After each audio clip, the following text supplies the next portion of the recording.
Chapter 801. He was still thinking of what to say. But this time, he had just opened his mouth, and before he could say anything, his kneecap was kicked in the face. That kick was ruthless. It was also very strong. With just one kick, the person was kicked out of the arena.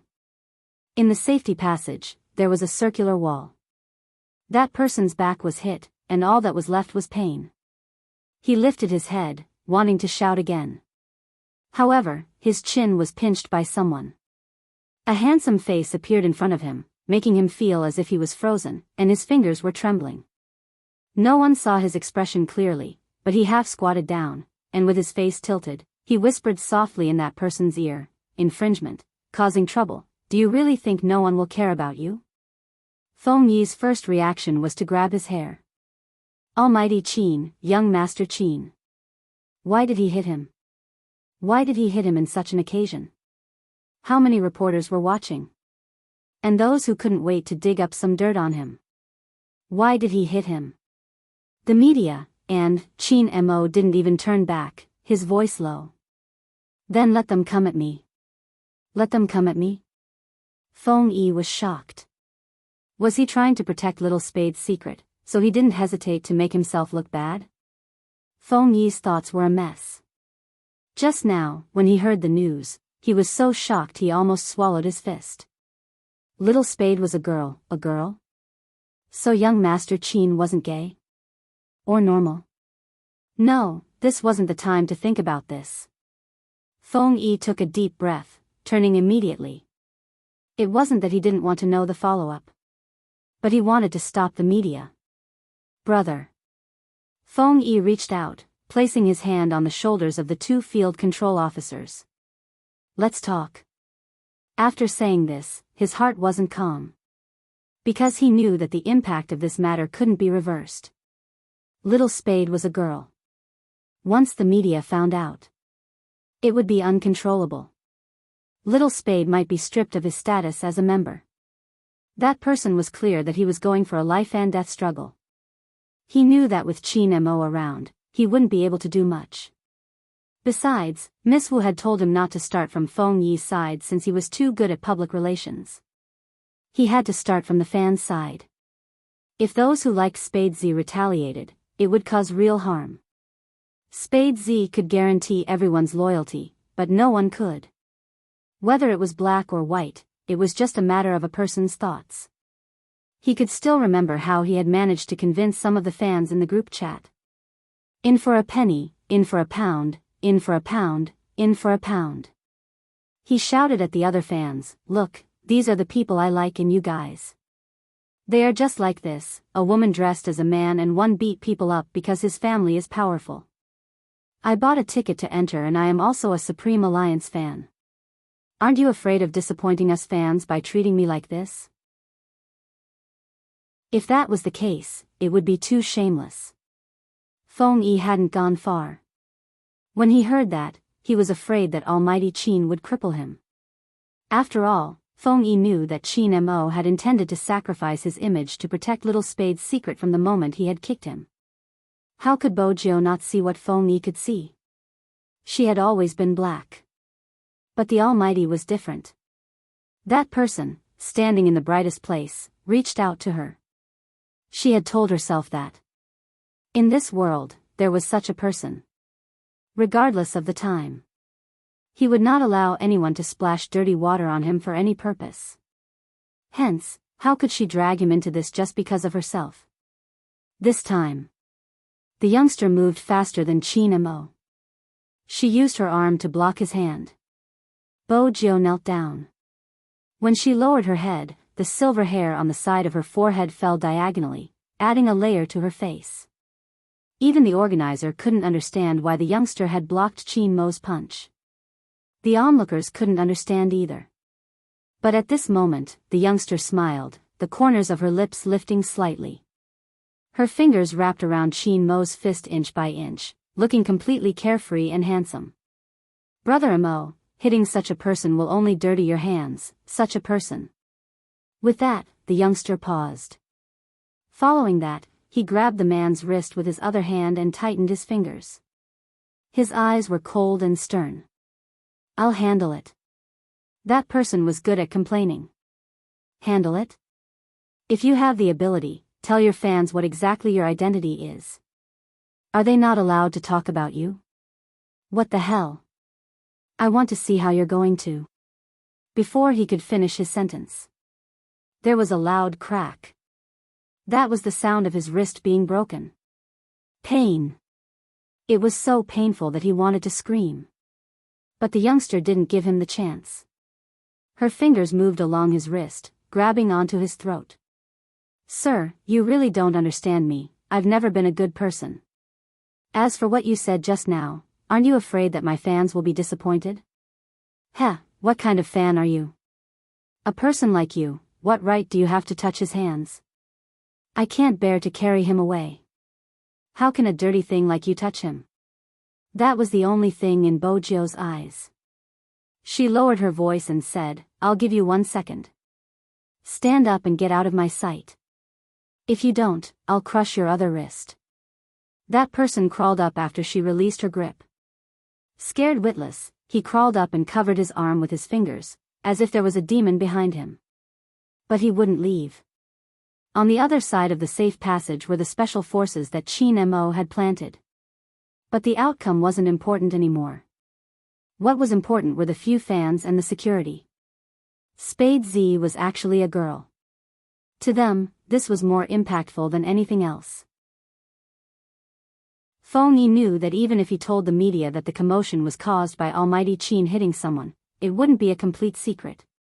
Little Spade's actions meant that she had admitted to it. In fact, at this moment. Why was she so stupid? If she hadn't taken action and ignored him, there would have been a chance to explain. But he couldn't. Because the bright-eyed youngster in front of him was smarter than anyone else. She would know what to do and there would still be a chance to explain. But, for Qin Mo, she didn't even leave a chance to explain, cutting off her own path of retreat and protecting that person's reputation. Because when the media talked about this again, they wouldn't say that Almighty Qin had hit someone. They would only say that Spade Z had broken the fan's hand after being discovered as a girl. Chapter 802. Feng Yi had been a manager for so many years. He had seen too many things in the industry. Those who weren't popular wanted to use the popular ones to climb up. Everything was for the sake of benefits. At that time, he had felt that this industry was boring. Until the Supreme Alliance was formed, until he saw these two people. Feng Yi wanted to ask the Almighty. Were you sure Little Spade didn't like you at all? They had already reached this stage. If it wasn't called liking, what was it called? He had seen wrongly. In the past, he had always felt that the Almighty had contributed more. In reality, both of them had contributed more to each other. But, this matter, Feng Yi took a deep breath. Supreme Alliance had never cared about public opinion. It was because esports relied on skills and nothing else. For those who truly liked esports, as long as their idol's charisma was still there and his skills were still amazing, no one would care if the ID was a man or a woman. As long as the ID was the person behind it and he didn't fake his skills, nothing would be a problem. But the most important thing now was Little Spade's popularity. She was the rookie king right from the start and had a ridiculously handsome face. It was undeniable that there were some who liked Little Spade not because of her skills, but because of her face. He was afraid that the fans would think that Little Spade had lied to them. After all, Little Spade had always been a girl disguised as a man. But there was one point. To the competition management team, it didn't matter if you were male or female. As long as your ID was the original and there were no fake operations, and some private information about your personal life, if the fans didn't mind, the competition management team wouldn't use this as an excuse to kick you out.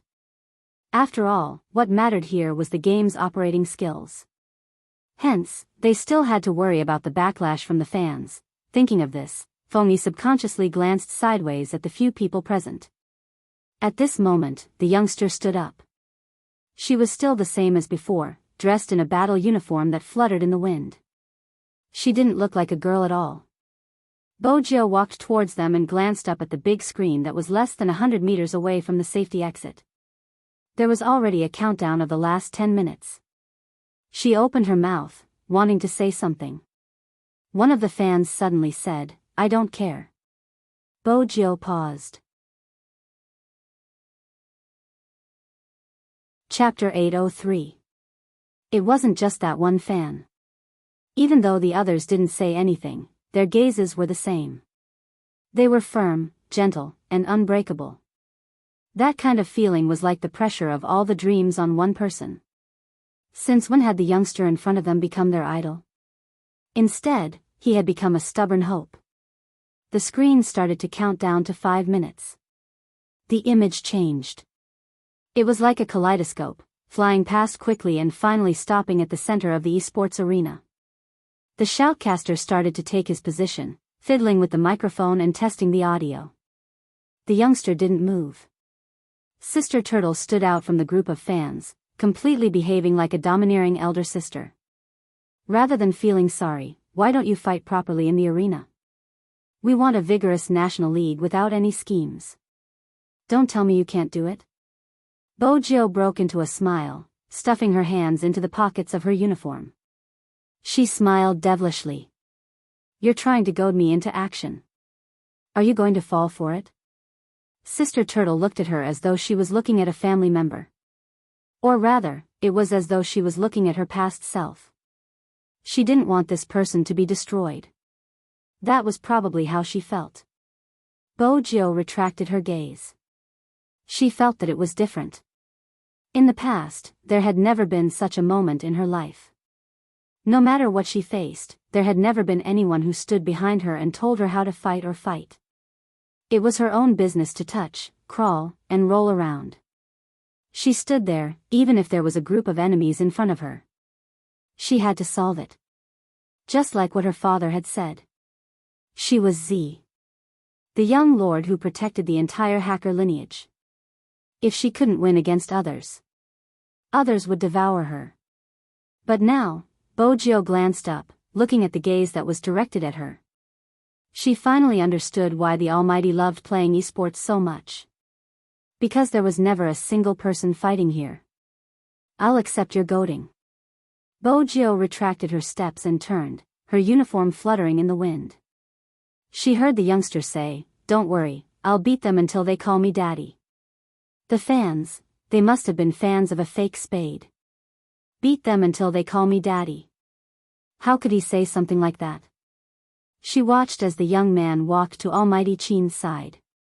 There wasn't a trace of panic on her face, and she didn't seem to want to explain anything. Only her eyes were as dim as the night. Almighty Chin was even more straightforward than them. He was shocked and didn't waste any time. He just said one word, "Let's go." With the Almighty's temper, he really wouldn't say much about this kind of thing. Bojo heaved a sigh of relief. But when the smile on his face just appeared, Chin Mo's voice floated over, his tone casual. "Let's have a good talk after the competition, young lady." "Young, girl?" Bojo choked. The Almighty was going to settle the score with her after the competition. She had thought that he would be very angry. At the very least, he should sever all ties with her. But it seemed like the Almighty didn't mean it that way. But if he said he wasn't angry, Bojo tilted her head and glanced at his chiseled face. It didn't look like it.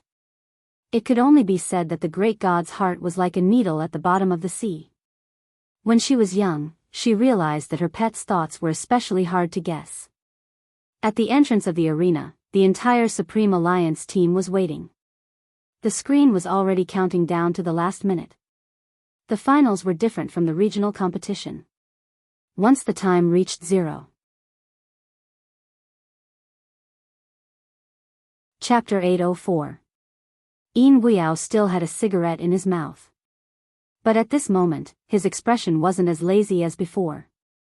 Instead, he narrowed his eyes, his face solemn.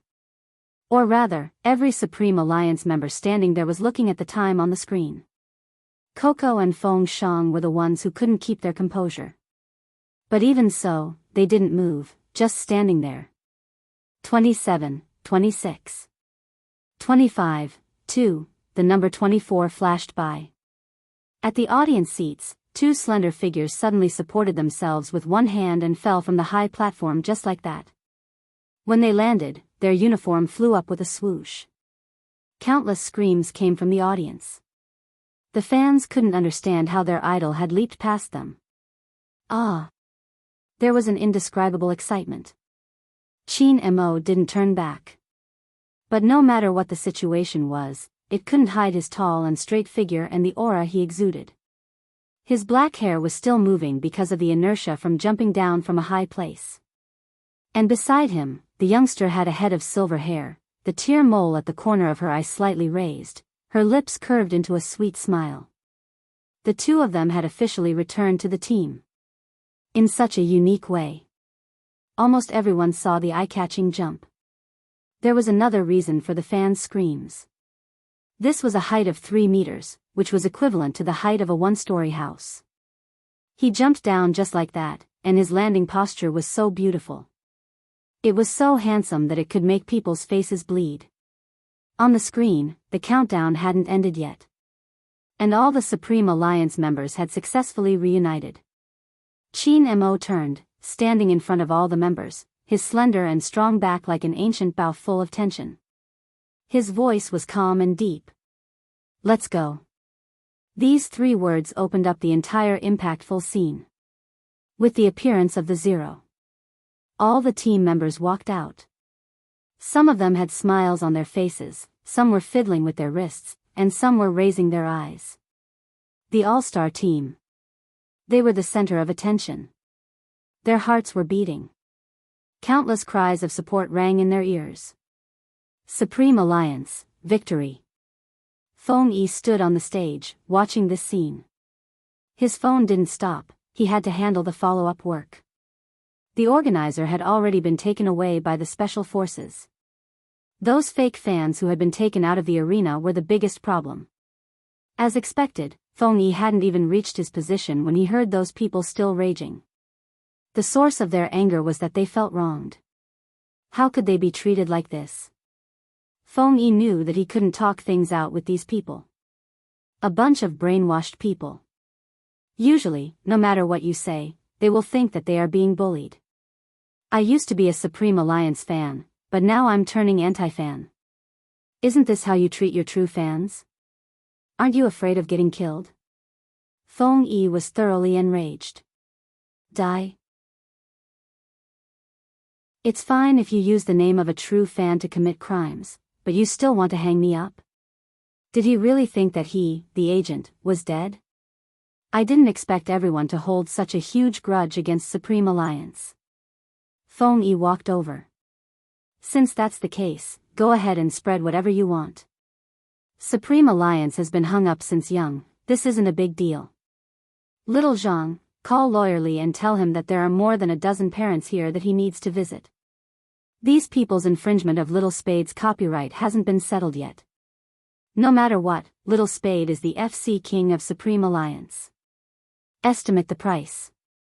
Ask each family for a little less, maybe 80,000 or 100,000. Those who know they're in the wrong can talk, but those who don't, fight the lawsuit to the end. Don't care if they're students or not, just ask their parents how they raised their children. Those people didn't listen to Feng Yi, looking nonchalant as they continued to shout. They wanted everyone to scold Supreme Alliance and Spade Z. To them, Feng Yi didn't even bother. It was obvious that they weren't successful in hurting him. They wanted to use public opinion to smear his name. Unfortunately, he wasn't going to give them the chance. He called the bodyguards over and sent them away. They had to leave even if they didn't want to. After that, the security staff was still puzzled. Boss Feng's methods aren't the same as usual. It wasn't just different. He didn't give them any face. Feng Yi walked over, passing each of them a cigarette. He didn't care about anything else for now. Today's competition. He had to let those youngsters continue to fight without any distractions. Because this time, Supreme Alliance's opponent wasn't easy to deal with. Grand Realm, fifth in last year's National League, had dominated the regional competition and entered this year's finals. He knew that when the variety show had been looking for people, they had also looked for their members. But they hadn't agreed to attend. This meant that it was a professional team with top-notch tactics. Supreme Alliance was up against such a team the moment they entered. He wasn't sure if they could handle it. But on further thought, this was the finals of the National League. Which team that could enter the finals was simple. In the arena, the cheers continued. Everyone seemed to have a passion that could lift the roof. The shoutcaster sitting in front of the live stream started his commentary. The live stream platform was fully online. The competition format was the same, with a total of 3 rounds. The last round was a 5v5 team battle. Just like other esports competitions, each character only had 3 chances to revive. Now, let's see who will be fighting in the 1v1. The moment the shoutcaster finished his sentence, there was a loud swoosh. A row of words appeared on the screen, representing the members sent by Supreme Alliance and Grand Realm.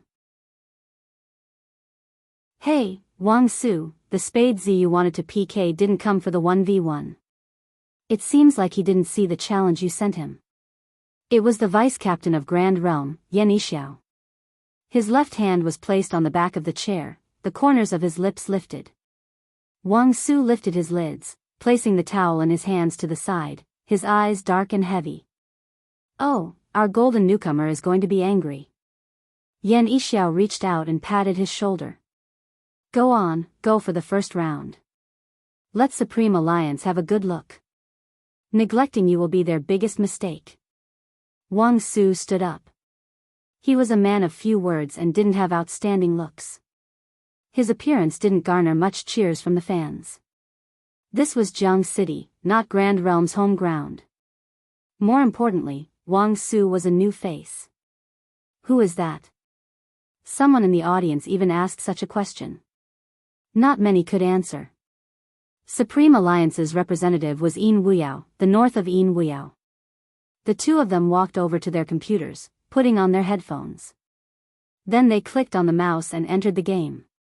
The game's music started playing. Even the shoutcaster's hair stood on end. This was the start of the finals.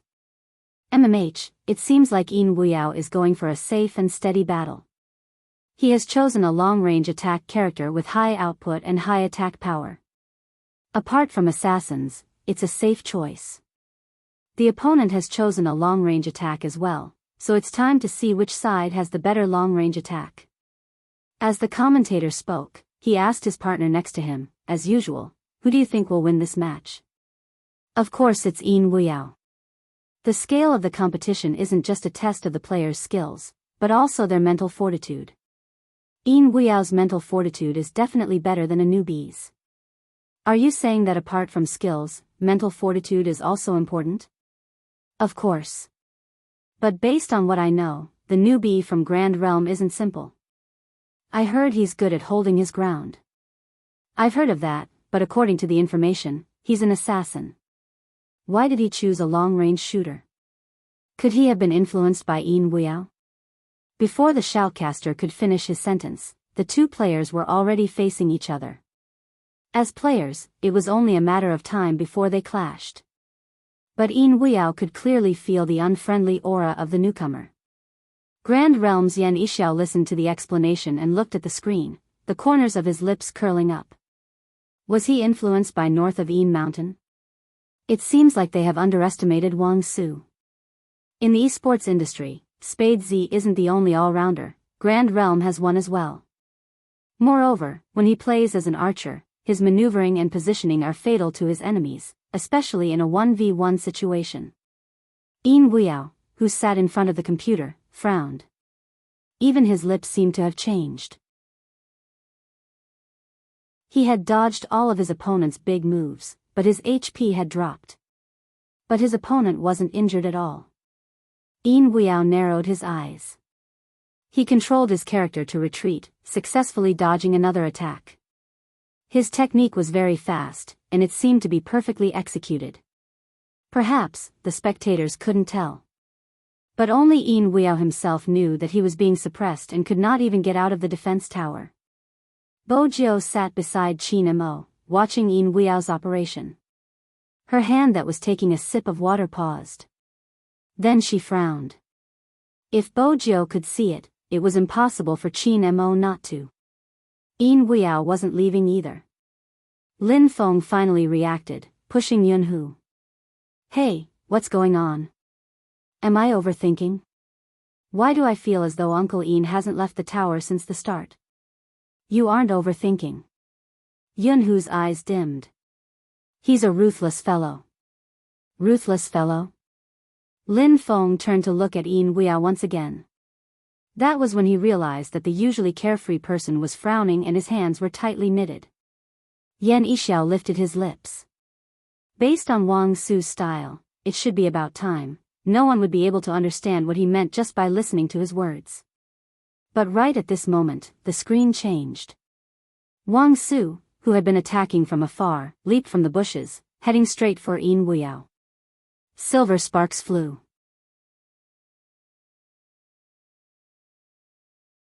Chapter 805. The first drop of blood. The first kill since the start of the competition. When the music started playing, there would be a technician who would replay the scene in slow motion. It was a cool scene. But this first kill belonged to the opponent. North of Yin Weao's ID fell. Everyone was in a different mood. Some were cheering while others were disappointed. Supreme Alliance's fans looked at the screen, their waving banners paused. As for the fans that had always liked Uncle Yin, their expressions were blank. Supreme Alliance is in danger, the shoutcaster commented. The shoutcaster spoke up, this newcomer from Grand Realm isn't simple. Whether it's hand speed or positioning, he's better than Yin Weao. Lin Feng couldn't help punching the chair beside him. Feng Shang's eyes were filled with worry. Uncle Yin hadn't been in such a state since he returned to the competition. It was obvious that he wasn't a newcomer. The first kill in the national finals was very meaningful to every team. If they won the 1v1 PK, they wouldn't feel as pressured in the following matches. But if they lost, it wasn't just the others. Yin Weao, who was competing in the arena, had the same thought, and this thought, after he was revived, became clearer, as if it was reminding him. It was easy to see the state of the competition. This was especially true for some experienced commentators. North of Yin Weao's speed has changed. You're saying he's slowed down, right? That's right. That's dangerous. Hero is a game that tests hand speed and positioning. Once he hesitates, not only will he not be able to kill his opponent, he might even be killed instead. It seems like the death just now has given North of Yin Weao a lot of mental pressure. That's probably how people who have played on the battlefield for too long think. Why is it that once a professional team member reaches a certain age, whether it's from his overall battle state or from his mentality, they'll switch him out? It's because he's long since lost his drive. Is that what you mean? The key now is to see if North of Yin Weao can break free from the mental pressure. If he can't, it will be a one-man game. The two shoutcasters made sense because it was on the screen. Wang Su's in-game character charged over again. His damage hadn't decreased at all. Yin Weao was suppressed to the point that he didn't leave the tower at all. In less than 3 minutes, the defense tower was blasted into smithereens by a long-range artillery shell from Wang Su. Yin Weao controlled his character to take a step back. Bo Jiao frowned. Lin Feng didn't understand why Little Spade was frowning. On the other side, Wang Su increased his speed and ran from the right side, directly using a skill to aim at North of Yin Mountain's back. It was very fast. Ordinary people could only see the silver sparks created by the game character on the screen. They couldn't see how he moved at all. By the time people realized what was happening, he only saw Yin Mountain's figure fall for the second time on the screen. Wang Su ran back. At this time, his HP was also low. He had to return to the city. However, on the way back to the city, Wang Su, who was wearing earphones, flicked his finger. According to the situation just now, he should have been able to kill his opponent instantly. He didn't expect that north of Een Mountain would still have a trick up his sleeve. However, even if his skills were good, it was useless.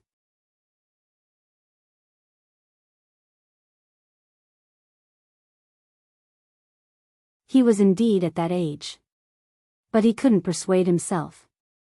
He wanted to fight again. I really can't accept that I didn't get the championship. For a professional player, not having a match to play in was more painful than anything. It's not that I haven't thought about going to other clubs. But everyone had the same idea.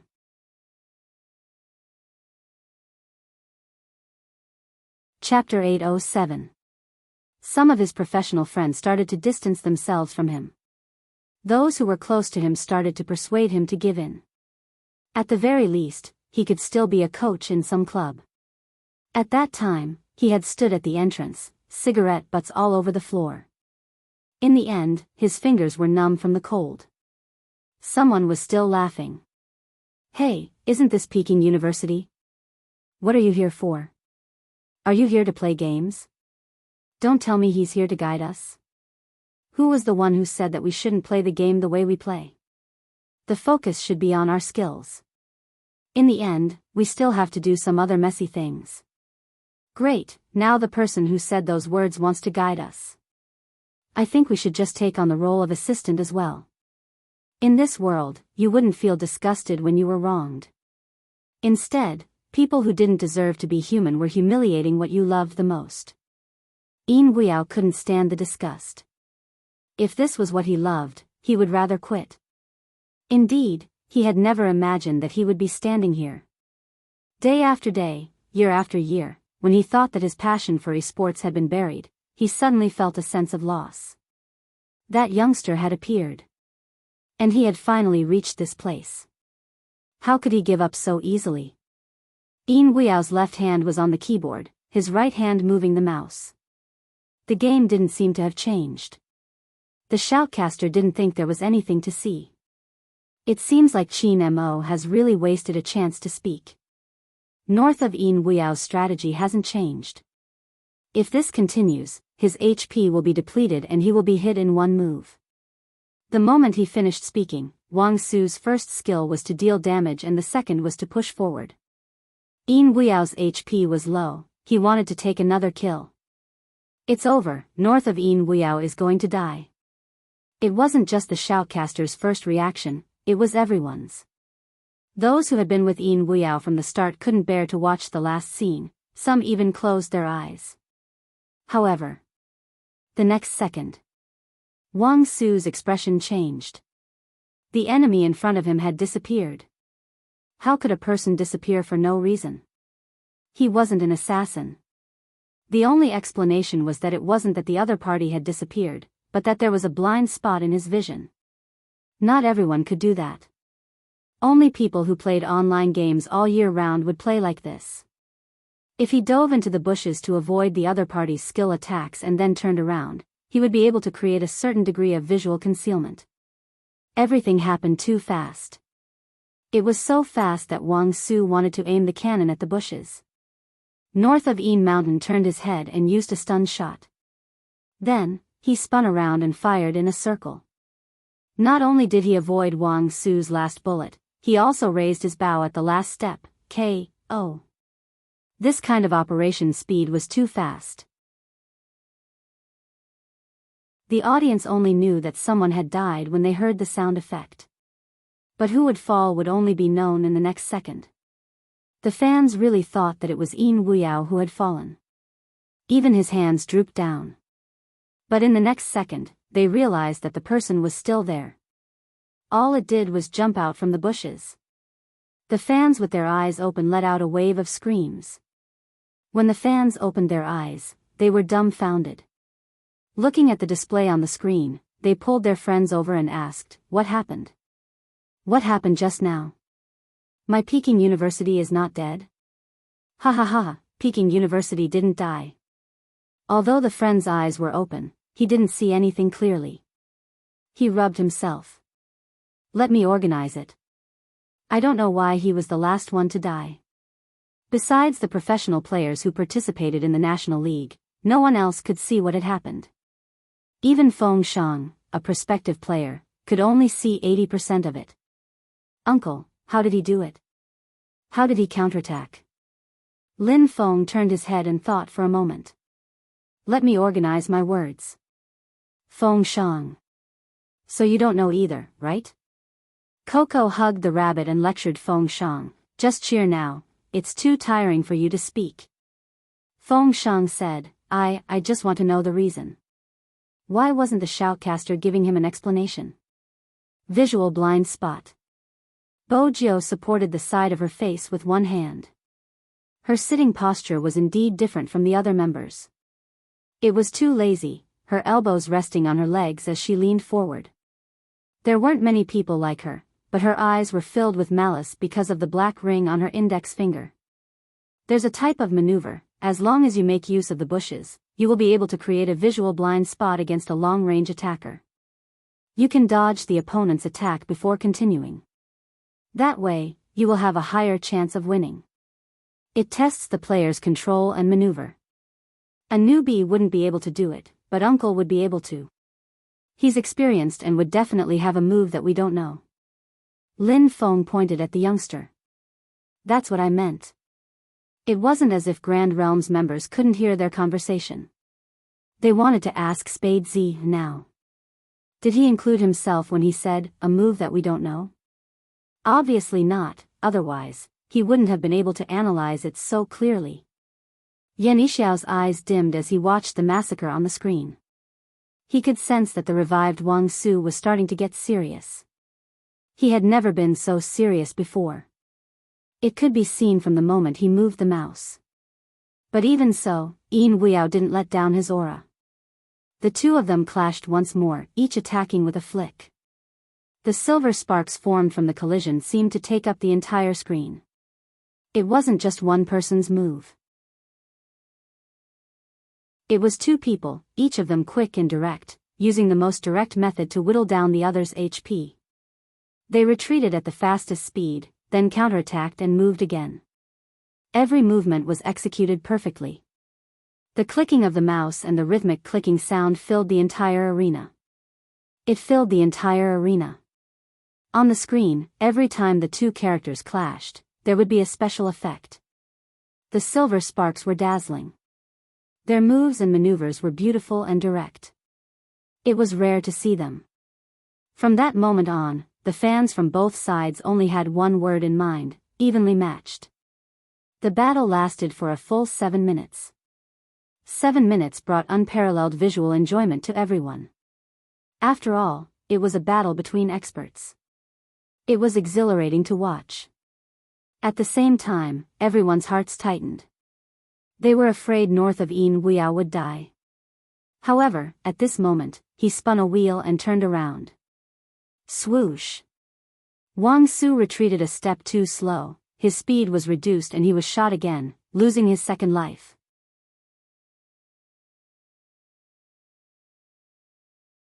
Chapter 808.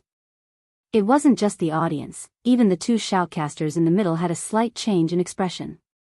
For an ordinary player. After dying twice, his willpower had basically been destroyed, and it would definitely become a one-man show for the other party. But north of Yin Mountain was actually able to tie the score under such heavy pressure. The shock in the shoutcasters' eyes was real. It had been too many years since they had seen such a match. It could be said that with the increasing benefits, the shoutcasters were in awe. Even a professional player would have to consider many things. Not to mention, after being killed twice, he was able to counterattack. Such a match that didn't care about retreat was something that could only be seen during the early days of esports. The shoutcasters were aware of Yin Weyao's ability to play such a match. Firstly, it was because of his personal experience. Secondly, it was because he had the backing of Supreme Alliance. It wasn't any other team, it was Supreme Alliance.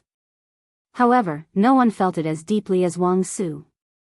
He was the opponent, and he even asked himself if he was the one who had been killed twice, would he still be like north of Yin Mountain, unafraid of the road ahead? It seemed so difficult. In the past, Wang Su had felt that Spade Z had underestimated him because he hadn't fought against him. But now, it was a different feeling. That was because his opponent was someone worthy of his respect and battle against. Wang Su looked up and glanced at the big screen.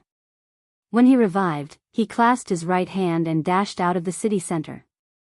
His eyes were burning with flames. Yan Yixiao was well aware of the state his teammates were in. He was so focused that he didn't even react when his teammates called out his name. A shoutcaster was needed at this moment. The tempo of the match is changing. That's right. Right now, it's unknown who will win or lose. I have a feeling that this is going to be a very long battle. On the screen, the two of them started clashing again. Everyone's retreat, advance, and attacks were meticulous. In the National League, it wasn't like normal players, where the attacks were focused on the top, middle, and bottom lanes. The experts would choose to fight in the wilderness. Because the wilderness terrain was more conducive to skillful maneuvering. As a spectator, Hoshino was also watching the match. When her gaze landed on the young man, she turned away. He was also holding a cup of coffee in his hand. Sometimes this kind of thing was a good prop. But after watching such a match, he roughly understood why Z said that everything would have to wait until the end of the match before deciding anything. This was a match worth looking forward to. Whether it was Supreme Alliance or Grand Realm. They could only see sports skills here. Wang Su's HP is dropping. The commentator couldn't hide his excitement. Could it be that the rhythm of this match is going to be led by north of Een Mountain? Everyone has already died twice. No matter who dies again, this match will be over. But looking at the current situation, it's Een. The commentator had not finished his sentence. On the screen, Wang Su's character was like an arrow that had been pulled back from a bow. With a rebound, the cannon fell and north of Een Mountain's health dropped to critical. Then, he moved his finger forward. A loud bang resounded. The two of them unleashed their ultimate skills at almost the same time. The game's sound effects rang in his ears. The screen was filled with fireworks. KO. Who was the one that died? That was the question on everyone's mind. The dazzling maneuvers brought about a flash of white on the screen. Until the screen changed, breaking down the movements. The audience finally saw Wang Su, who was covered in blood, standing by the bushes.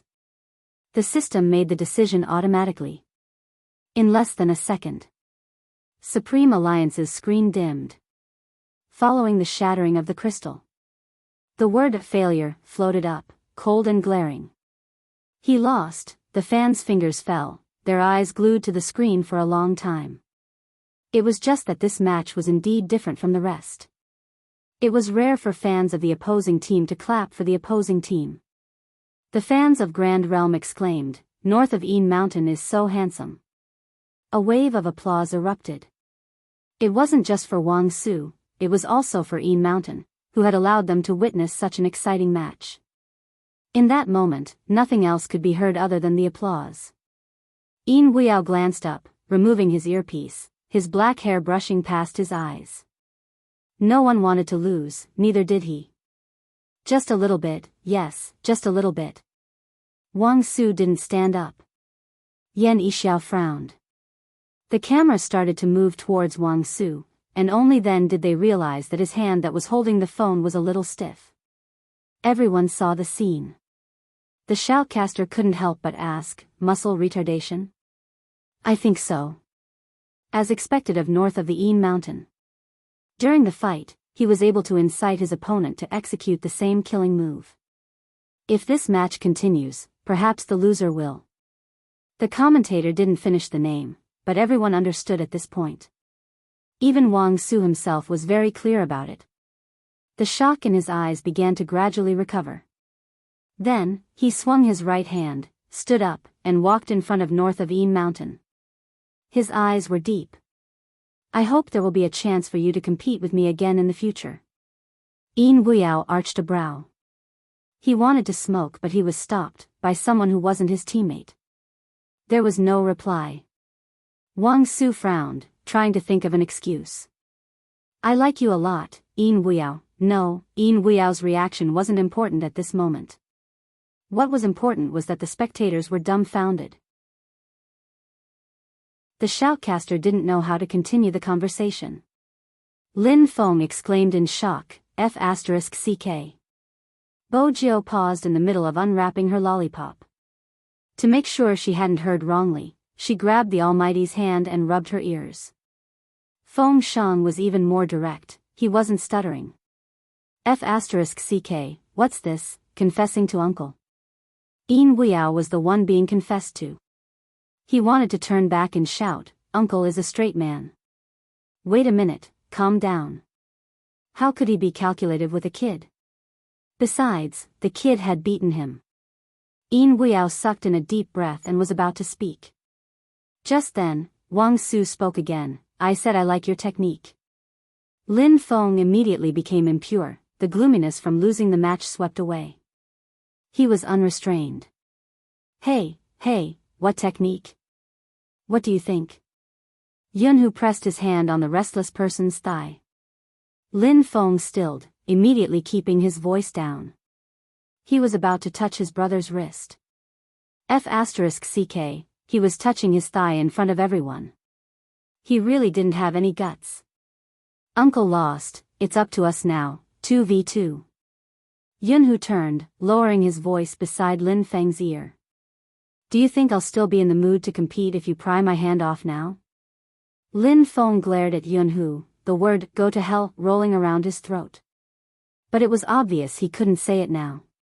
Why are you so impulsive now? Aren't you in the mood to compete? Why did he keep using this move to threaten him? F***ck.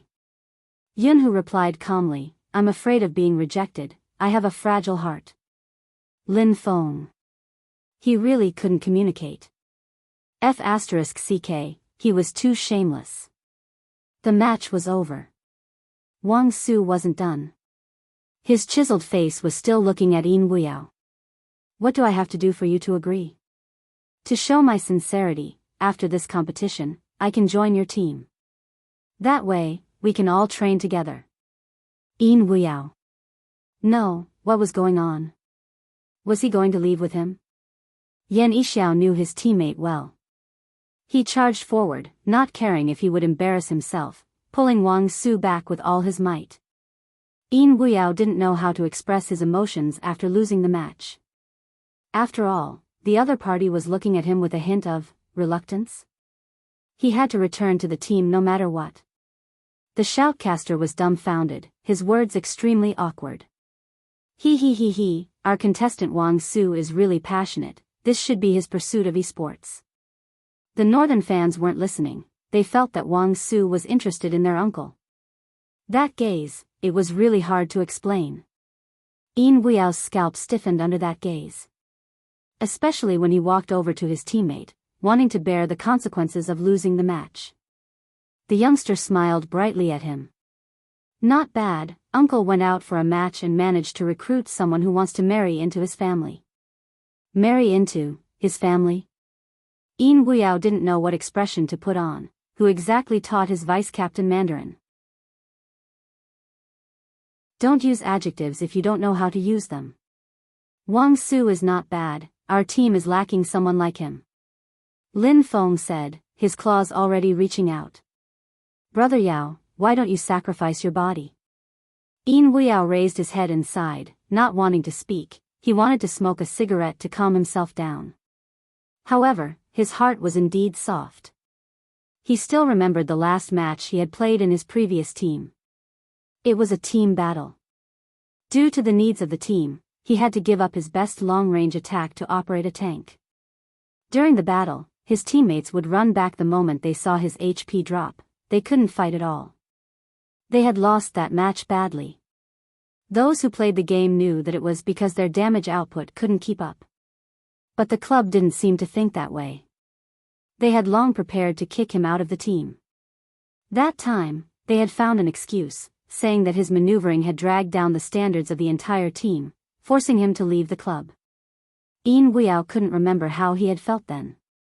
In this world, it wasn't a big deal for people who hated you to trample on you. The most disappointing thing was when those who said they would conquer the world together abandoned you. Yin Guiyao glanced up, watching the youngsters who were teasing him. The captain in the middle raised his hand, tossing him a cigarette with an indifferent expression. He felt that joining the Supreme Alliance and having such a group of brothers was the luckiest thing that had happened to him in his life. This situation was also seen by the audience. The more extraordinary the solemnity, the more they felt that it was a match worth anticipating. The music for the 2v2 started. Lin Feng retracted his hand, his lips curling up. "Let's go, we're going to take revenge for Brother Yao." When Yun Hu heard this, he stood up as well. His tall figure and his face appeared on the big screen, causing a wave of cheers. Especially when Lin Feng and Yun Hu went up together. They were in the same uniform but had different styles. One of them had his sleeves rolled up while the other had one hand in his pocket. Not only were they handsome, but when Lin Feng tilted his head towards Yun Hu, there was a rush of pink. In the words of the fans, it was a perfect match. The shoutcaster moved the microphone over. The second match is about to begin, but I'm sure the audience can see the current situation. Supreme Alliance has lost, which means that the 2v2 is the crux of the competition. If Lin Feng and Yun Hu don't win, the competition will end. Let's wait and see what the outcome will be. The opposing team has entered. The other shoutcaster shifted his gaze. It's the golden duo of Grand Realm. It seems like this match is going to be crucial. Which team do you think has a higher chance of winning? Brother, it's hard to say, they are evenly matched. But there is something that I think can be discussed. If Supreme Alliance sends Lin Feng and Yun Hu out, there will definitely be two newbies in the team battle. That way, even if Supreme Alliance wins, it won't be easy for them to win the 5v5. More importantly, the loss in the first match will definitely put pressure on the Feng Yun duo. I think we should listen to the players' thoughts, Lin Feng. Lin Feng put on his earpiece, pressing it with one hand. You have a future. This is the Feng Yun duo, they know to put my name first. That's right, I'm the attacker. The shoutcaster, that wasn't what they were asking. The fans replied in unison, that's right.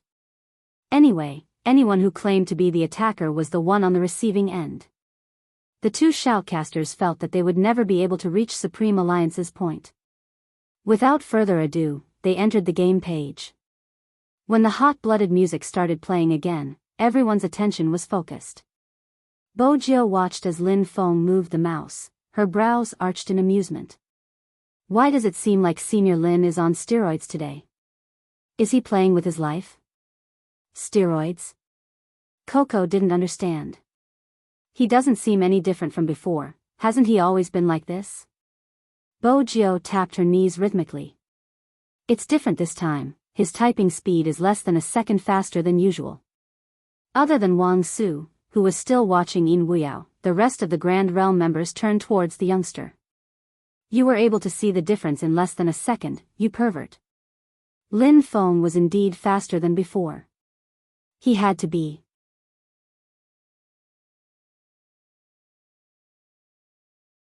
Chapter 809. He was a straight man, how could he understand? He couldn't lose.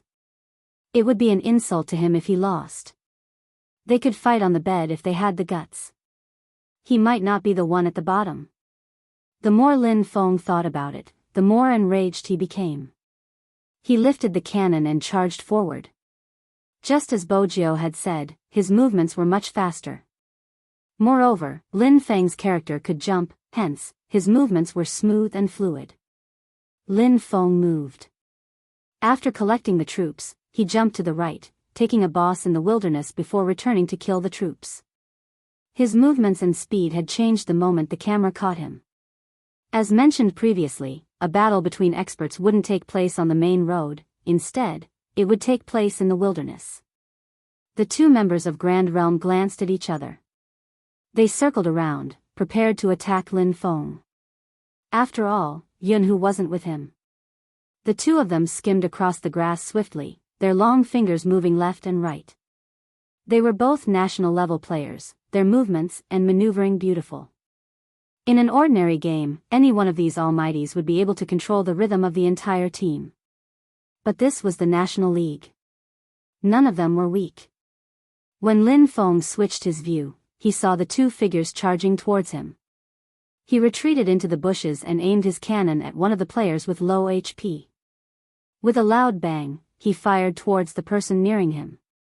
The opponent used a big move, causing Lin Feng's HP to drop by half. But he didn't leave. Instead, he swayed to the left and jumped back, his fingers moving swiftly. The opponent wasn't having it easy either, frowning from the barrage of attacks.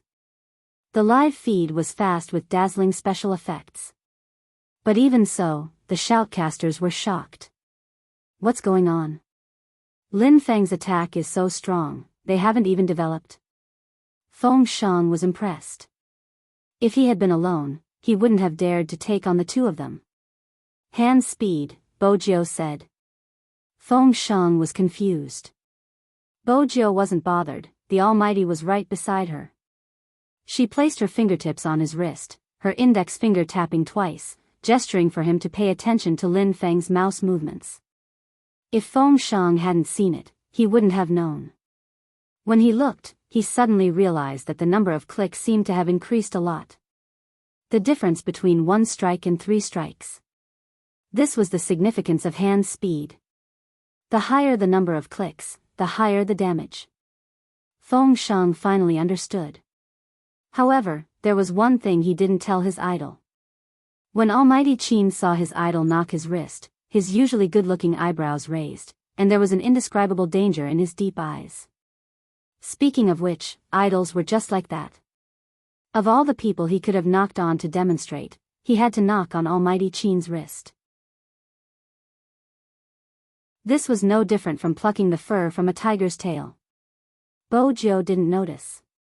After all, other than the competition, she would glance towards a certain corner of the audience. Such a signal was to bide their time. Hoshino understood immediately. He picked up the coffee and put it to his lips, tapping his fingers on the cup. He knocked 5 times in a row. It wasn't very fast, but it was very rhythmic. This was a common body language used in the industry. It meant that after the competition, there would be 5 minutes.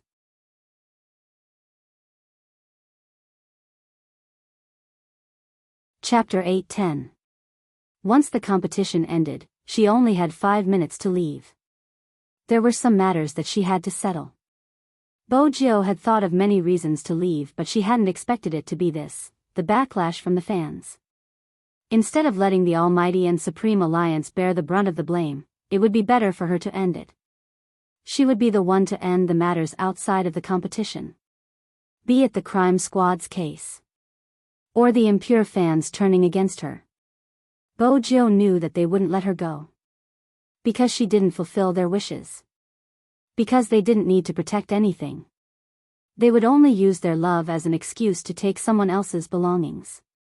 After being warned, they would throw a bucket of dirty water at them and still feel wronged.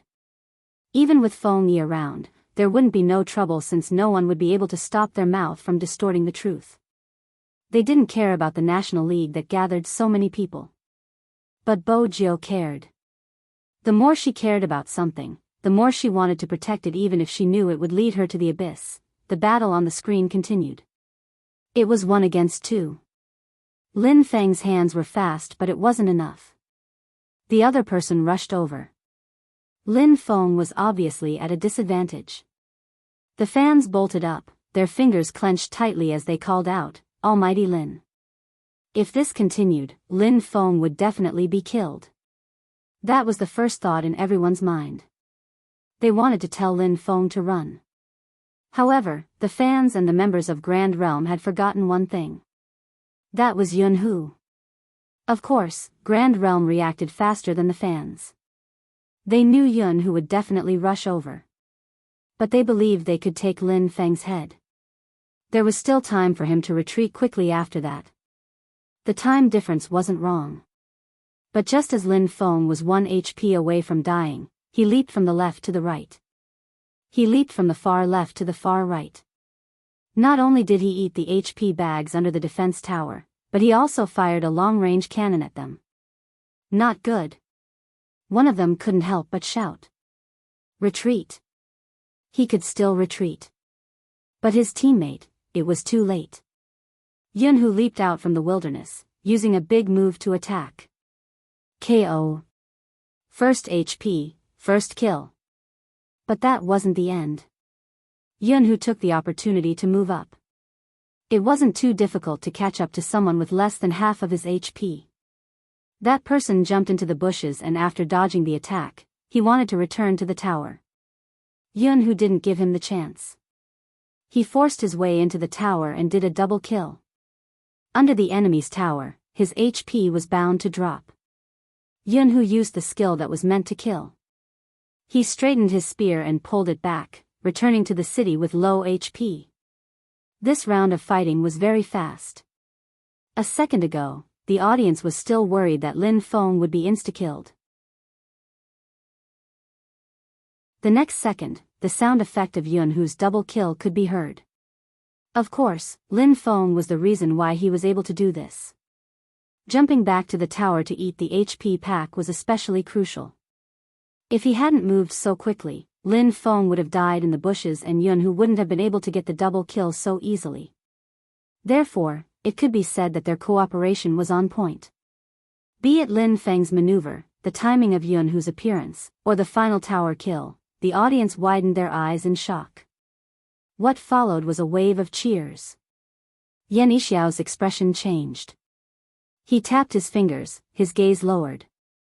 As expected, the two from Supreme Alliance are really good when they work together.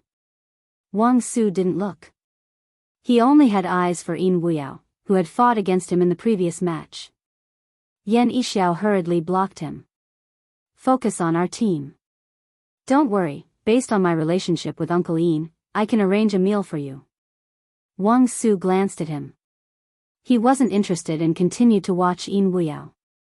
When Uncle Yin tilted his head to light his cigarette, he felt that something was amiss.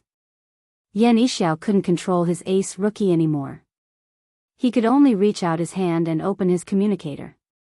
Lin Feng's hand speed is much faster than before. One of you, approach him while the other advances. Knock him out. In short, their strategy was targeted at Lin Feng. Grand Realm's team composition was clear as well. Out of the two Supreme Alliance members, Yunhu was stronger than Lin Feng. Once again, they moved to intercept him. One of them was very close while the other hid in the bushes to catch Lin Feng. Unexpectedly, Lin Feng jumped once before rebounding, blasting the crystal tower with his cannon. After destroying the tower, he retreated swiftly, leaving no chance for an ambush. This wasn't the Lin Feng they knew. Up until this point in the competition, everyone who participated in the National League would understand their opponent's tactics and habits to a certain extent. Lin Feng hadn't been like this in the past. Did you try to catch Daddy but didn't manage to? Lin Feng swept his fingers, creating a soldier. He didn't forget to gloat. Do you think Daddy is the type to jump into a hole you dig? Coco was conflicted. He was in the past. He must have been enlightened by Almighty Yun's words and actions before the start of the competition, Bojiu replied nonchalantly. But she didn't know that her words were the key to a certain someone's enlightenment. After all, Lin Feng had planned it himself. He was such a domineering person, how could he lower himself to his brother's level? What if he lost and that guy really pulled him into bed? He hadn't forgotten that Yunhu didn't look fat, but once he took off his clothes, he would be able to see his abs. It was despicable to bully a pretty boy without abs like him. Lin Feng felt that he might as well win in the game so that he wouldn't have to worry about that. What the F***ck? He didn't want to waste time talking, just one word, fight. Lin Feng's murderous aura came out of nowhere. Grand Realm's members who were hiding in the bushes didn't understand what was going on. The shoutcaster commented, seems like Lin Feng is in good form today. Indeed. The other shoutcaster nodded in agreement, it's not just their hand speed. Their mental fortitude has improved as well. It looks like the outcome of the last match didn't affect the Feng Yun duo at all. Grand Realm will have to take it seriously. Otherwise, it'll be easy for them to lose their rhythm. Grand Realm's members understood this logic. They changed their strategy swiftly, heading towards the crystal tower from the left and right. The faster they moved, the harder it was for Lin Feng's cannon to hit them. This time, their speed and positioning were much faster. But the difference in a battle between experts was usually just a hair's breadth. Even though Lin Feng had died in the second clash, the opponent had also lost a member. That wasn't all. Yun Hu had made use of the time difference to destroy 2 defense towers at the bottom lane. It was obvious who would emerge victorious in this 2v2. But even so, Grand Realm wasn't easy to deal with. Because there wasn't such a thing as retreat in their dictionary. After the two of them twisted into a rope, they counterattacked and the target was Yun Hu. The competition intensified. This kind of back and forth dragged on for a very long time. In the end, Lin Feng aimed a long-range cannon at the enemy member who had died twice. There was a loud boom. The game's music blared. A portion of Grand Realm's screen turned gray. After 3 deaths, the contestants were automatically eliminated. This also meant that the game had become a 2v1. The fangirls couldn't help but cheer. Yun Hu and Lin Feng didn't stop, aiming their attacks at the defense tower as they charged into the city. Grand Realm was left with 1 member and it wasn't easy for them to leave the city. The moment they did, they would be attacked by Lin Feng's cannon. If they didn't, they would only be able to watch as the city fell. Speaking of which, this person was also very powerful. He had defended 3 waves of troops. But no matter how impressive he was, he couldn't withstand Lin Feng's stubbornness. Until the 4th line, he couldn't hold on any longer. When the crystal shattered, he removed his earpiece and heaved a sigh of relief. The atmosphere froze for a second, followed by an uncontrollable frenzy. We won. Supreme Alliance won. Ah, why do I find Grand Realm's members so handsome? Everyone is handsome, it's the cutest Feng Yun CP. Especially Feng Yun, he seems to be off track today. Actually, he wasn't off track. Yun Hu glanced over, his fingers brushing past the black earpiece on his left ear. He knew better than anyone else how much effort and time a certain someone had put into this match. She was obviously a lazier person than anyone else. Even if she had a little bit of time, she would want to rest for a while. However, she did not sleep early for 3 days in a row. She dragged him along and tried again and again to find ways to improve her hand speed and coordination in a short period of time. As a certain someone charged forward, he would advise himself to calm down in case it was a trap. Regardless of what he did, the innocent and sweet someone always made people laugh. It was the same now. After Yun Hu removed his earpiece, the first thing he did was to hug Lin Feng, who was still whistling at the crowd. They were brothers after all, they had been together for so many years. The joy of success had to be shared. Lin Feng hugged him back instinctively. The moment he hugged him, he felt something was amiss. Immediately, they separated. He raised his gaze as high as he could and glanced over at Yun Hu. What he meant was, today's competition is over. Try threatening me again. Yun Hu lowered his lids, breaking into a smile. He leaned over. You seem so happy with your victory, shall we celebrate in bed? Lin Feng was dumbfounded. *CK, it was fine if he lost, but now he was talking about it in bed after winning? He looked like he really believed him. Yun Hu couldn't help but reach out and caress his head. He smiled happily. Lin Feng stilled. It had been a long time since he saw Yun Hu smile like this. He seemed to be calm every day. Actually, there were times when he didn't know what he was thinking. Forget it. He had won anyway. As for the rest, they were nothing. Lin Feng smiled, revealing his snow-white teeth. He walked towards the youngster, stretching out his right hand.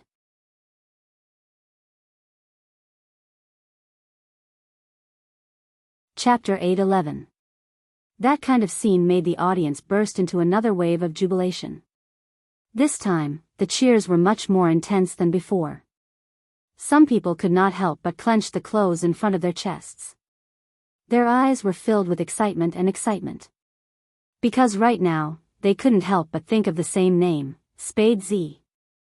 After the 2v2, it's time for the team battle.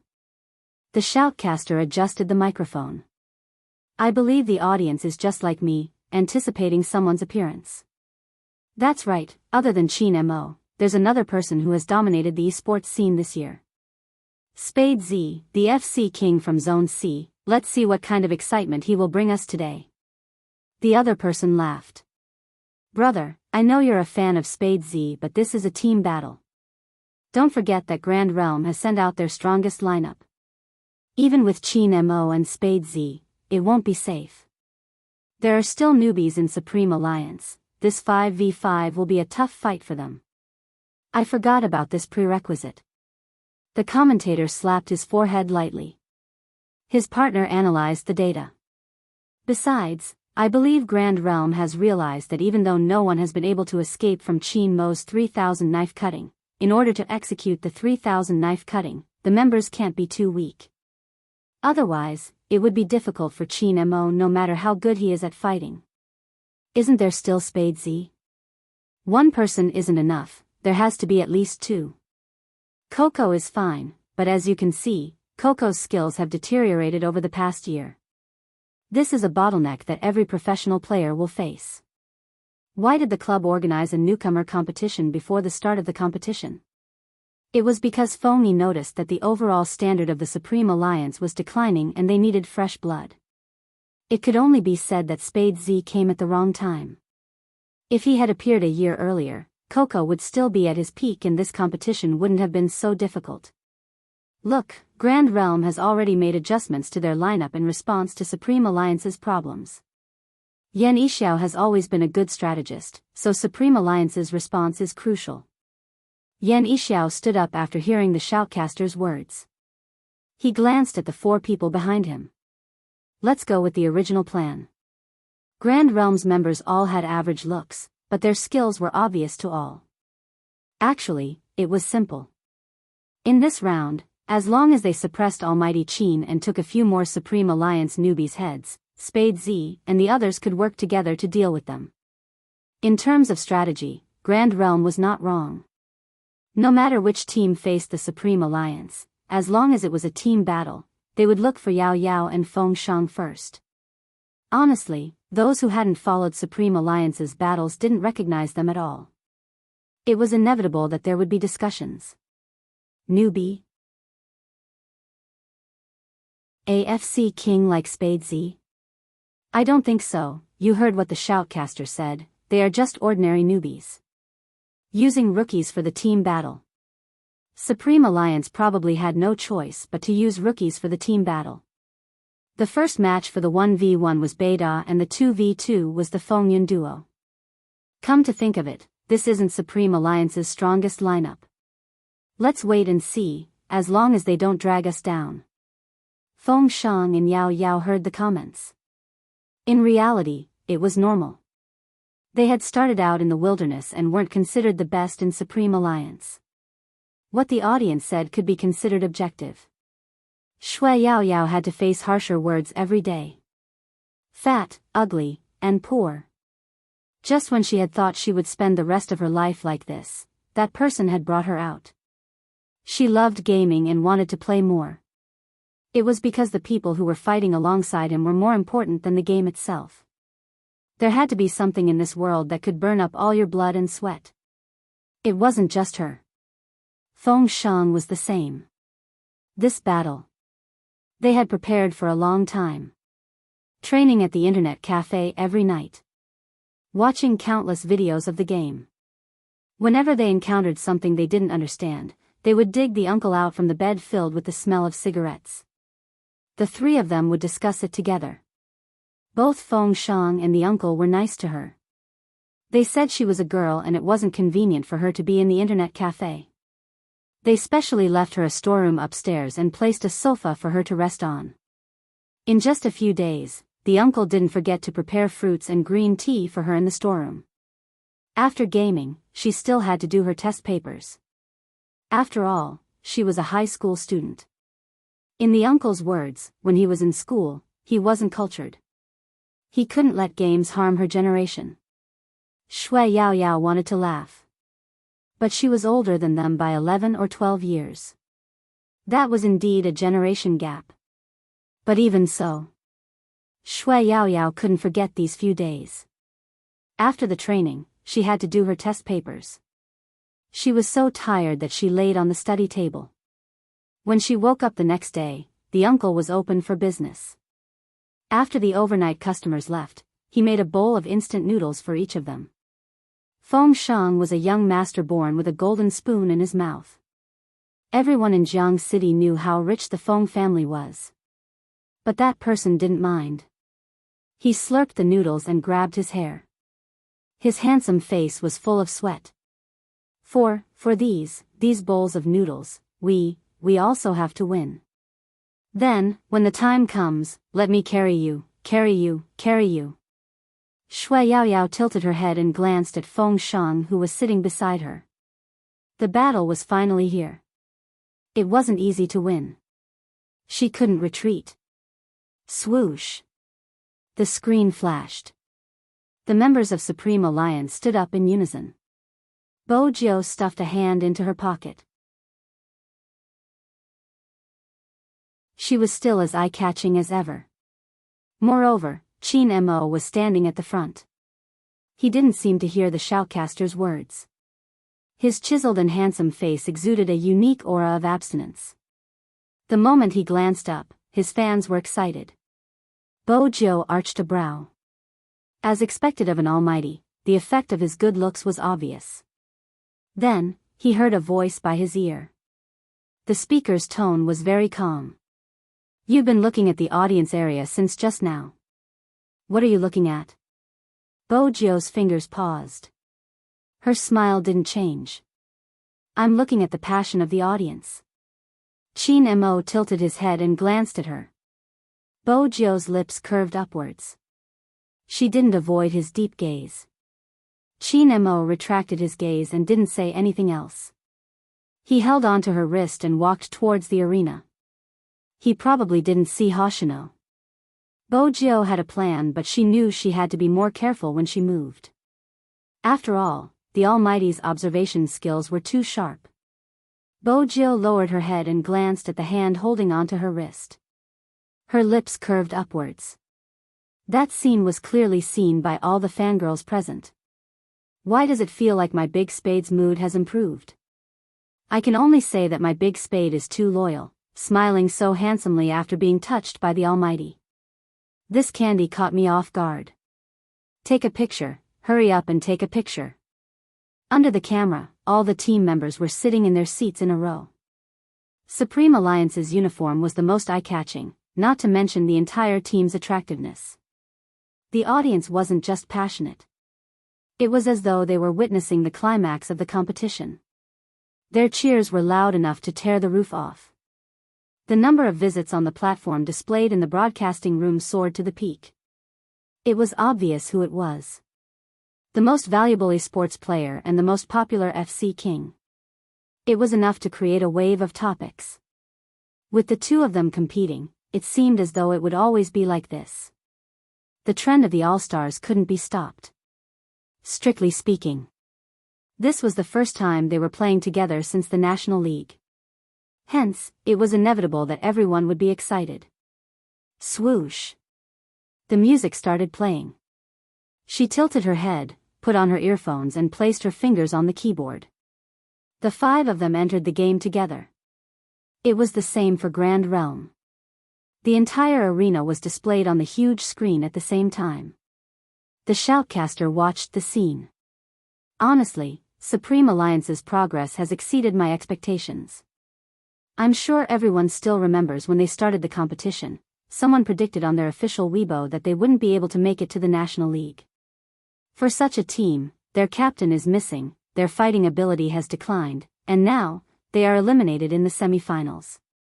Every single time, I felt that this was the team's limit. Who would have thought? The shoutcaster broke into a smile. This is the charm of esports.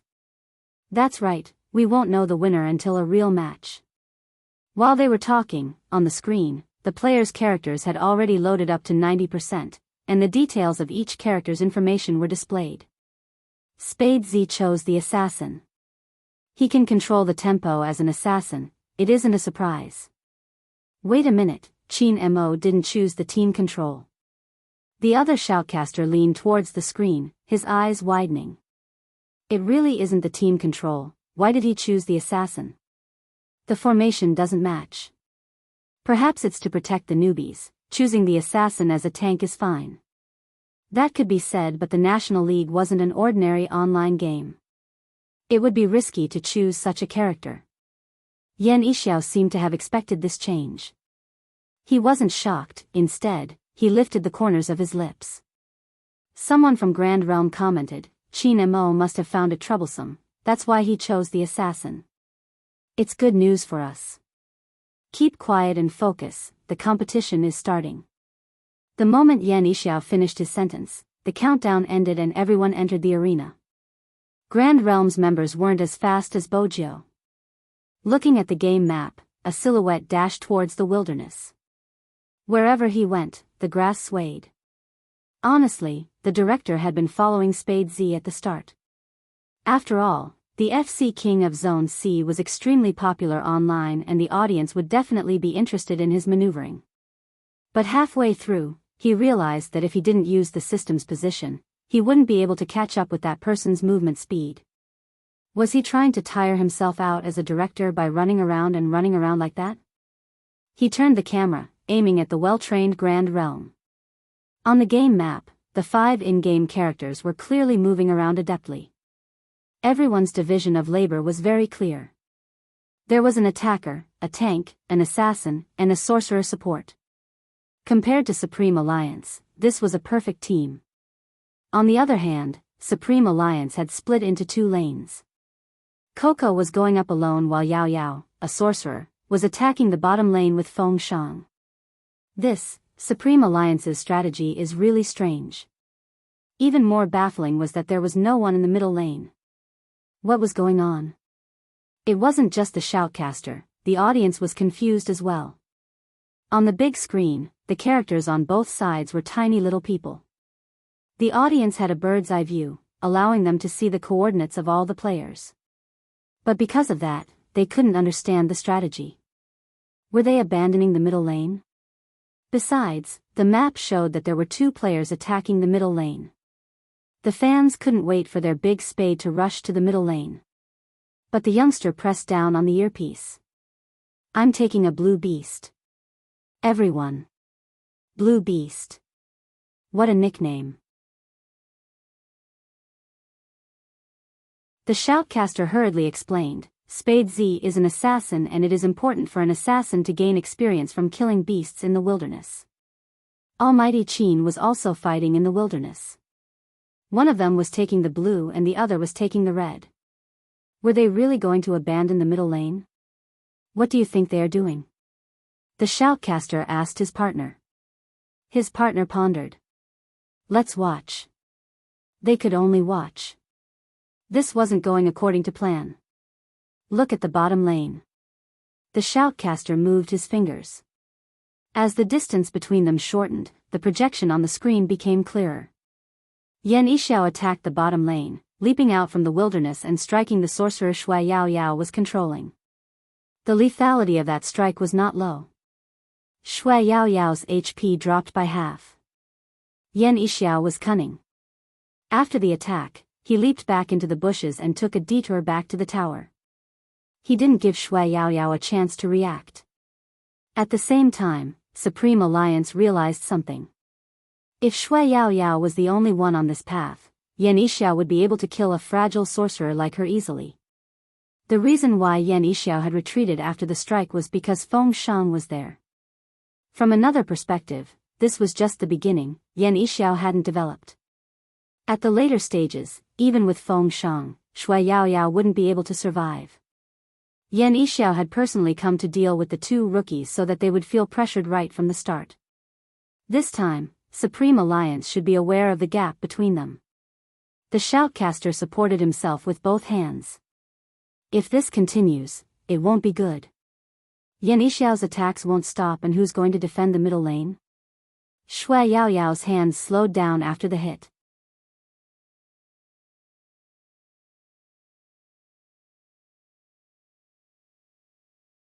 Chapter 8:12. Yan Yixiao. F***CK, Qin Mo, what do you mean? At this moment, the youngster glanced up, her silver hair fluttering in the wind as she smiled devilishly. I can kill him twice. The shoutcasters glanced at each other. He must have said it for Yan Yixiao. Yan Yixiao tried his best to maintain his composure, reminding his opponent, Qin Mo, you are on public speaker. I know, Qin Mo replied casually. Yan Yixiao clenched his fists, gritting his teeth. What do you mean I know? You are doing it on purpose. Why don't you talk to me? The youngster's voice was melodious. Yan Yixiao wanted to smash his mouse. Did he think he didn't dare? The members beside him tried to persuade him. Captain, don't fall for it, they are trying to provoke you. Everyone knows how good Spade Z is as an assassin, it's impossible to kill him alone. Yan Yixiao was the leader after all. He turned his mouse, suppressing his emotions. Continue attacking. Grand Realms members didn't stop. But they had a question in their minds. Wasn't Qin Mo fighting in the jungle? How did he see their captain ambushing them? Unless he had been switching games while he was fighting. That pervert. Mid lane. Attack. It was a private message from Grand Realm. It was obvious that Supreme Alliance had vacated this area, hence, they had to take it. However, just as they were about to enter the tower, Spade Z cut over from behind, using his second skill to slow them down before launching an attack. It was despicable to attack them at the bottom of the tower. They were experts after all, retreating quickly. They didn't deal much damage. After leaving the tower, one of them fired a long-range cannon. It headed straight for Spade Z. There was a loud bang. Amidst the sparks, the youngster tilted to the left. Just a little bit more and he was almost hit. Everyone heaved a sigh of relief. After killing the beasts, Spade Z didn't have much HP left. With this shot, he would definitely die. But it wasn't easy to catch Spade Z in this state. Of course, the two of them wouldn't let go of such a good hunting opportunity. The characteristics of assassins in the early stages of the game were very obvious. They didn't have much attack power, and their HP was low. Moreover, Spade Z didn't have much HP left, so it would be a shame if they didn't chase after him. Without hesitation, the two silhouettes plunged into the wild. In a team battle, there was only one thing that was consistent, and that was to fight with more people. There were two of them, and one of them was a tank. Killing an assassin with half HP would definitely not be a problem. However, there was one thing that the two of them had apparently forgotten. Since he was already at half HP, why did Spade Z still run towards the wilderness instead of directly skimming over the defense tower? The thought of chasing down Spade Z took up a huge part of their minds. Just as he was about to catch up to Spade Z, he sped up to take the first blood. However, at this moment, a man suddenly jumped out from the bushes behind them. It was Qin Mo. He was dressed in silver-white ancient clothes. He went straight for the main DPS and swept his long sword horizontally. Wherever the tip of his sword pointed, the brittle DPS who had 2/3 of his HP immediately dropped to critical health. When the other player reacted, his heart turned cold and he wanted to retreat. But Spade Z, who had been running forward, suddenly turned around. He plunged straight towards them. At this moment, Spade Z was like an assassin who had been enduring for a long time and had finally reached her breaking point. She had never intended to escape. This was the first reaction of the two players from Grand Realm. They had already realized that they had fallen into a trap they hadn't noticed. Spade Z had chosen to take a detour in the wilderness to lure them here. Because there was Chin Mo, who was killing monsters in the wild. But the two of them hadn't communicated beforehand and didn't seem to have planned anything. But, damn it, it was a direct hit. This was the National League. No one would run around blindly. Hence, right from the start, Spade Z's escape route had been meticulous. For example, in this gap, the assassin Yan Yixiao was still dealing with Shui Yao Yao and Feng Shang at the bottom lane while the others were on the top lane, unable to rush over. Spade Z's escape route had caused the two teams to be unable to reinforce each other. This was done intentionally by the other party. But Chin Mo had sensed it too quickly. Without any prior discussion, he had set up an ambush in the bushes and done it silently. The player gritted his teeth and resisted with all his might. He was a tank, trying to buy time for his teammates. As an assassin, there was a tank blocking in front of him. Without a big move, he wouldn't be able to deal much damage. The player from Grand Realm wasn't wrong. They were both professionals after all. With his full HP, it wouldn't be a problem for him to block Chin Mo. But just as he watched the other figure dart past him, heading straight for his teammate, he realized he hadn't been the one holding Chin Mo back. Chin Mo had been the one holding him back in the bushes. Spade Z had been the one holding him back. Spade Z had been the one holding him back. A swift kill. In the eyes of the audience, they were trembling with fear. The escaping player had just activated his escape skill, preparing to rush back to the tower. Just a little bit more. Just as everyone thought he was about to escape, there was a click. The youngster moved the mouse with her right hand, tapping rhythmically. She released her second skill, a blade-like shadow appearing above the opponent's head, slowing him down. Then, with a twist, she pierced the opponent's heart with a high damage. The audience watched the chase on the big screen. Everyone's mouths were agape, their facial expressions magnified and their eyes filled with shock. It was enough to show how exciting the scene was. The first thing they heard was the sound. It was a special effect from the game. It pierced through the heart. KO. Beside the assassin in black, the long-range attacker from Grand Realm collapsed with blood splattering everywhere. The screen was filled with flashes of light. The audience only saw two words: first HP. First kill. Another first kill. Spade Z's fans couldn't help but shout, Zone C, FC King. FC King, FC King. Even the shoutcasters wanted to laugh bitterly. Spade Z, ever since the competition started, he has always been the one to take the FC. Was Spade Z addicted to FC King's kills? Yan Yixiao had just ambushed their player. He immediately started his counterattack. Wait a minute, it's not over, don't forget about Chin Mo. This time, Spade Z's FC King was mainly due to Chin Mo. Chin Mo's maneuvers were perfect to describe Chin Mo's movements. His style was obviously different from the youngsters. His precise attacks, his chiseled handsome face, and his cold aura didn't seem like he was playing a game. Instead, he seemed to be commanding the world. The director cut to Chin Mo's location swiftly. The tank player from Grand Realm was smart, knowing that the two of them weren't that simple. Hence, he hurriedly retreated. As he retreated, he didn't forget to send his teammates his coordinates. It was for the sake of everyone running over to launch a counterattack. No one didn't know how to play such a high-level game. Grand Realm had already started retreating the moment they saw their teammate running towards the jungle. Wherever they went was a blind spot. This meant that they were hiding in the bushes, waiting to capture them. Judging from Chin Mo and Spade Z's momentum, they were indeed charging forward. Who would have expected them to be so cunning, not giving chase? The youngster paused for a moment, retreating back to the tower. Her lips curved upwards, filled with malice. Chin Mo came and went without a trace, even clearing the troops in the middle lane before heading straight for the jungle. His speed was fast. The big screen could only display the match in slow motion, including Spade Z's FC King.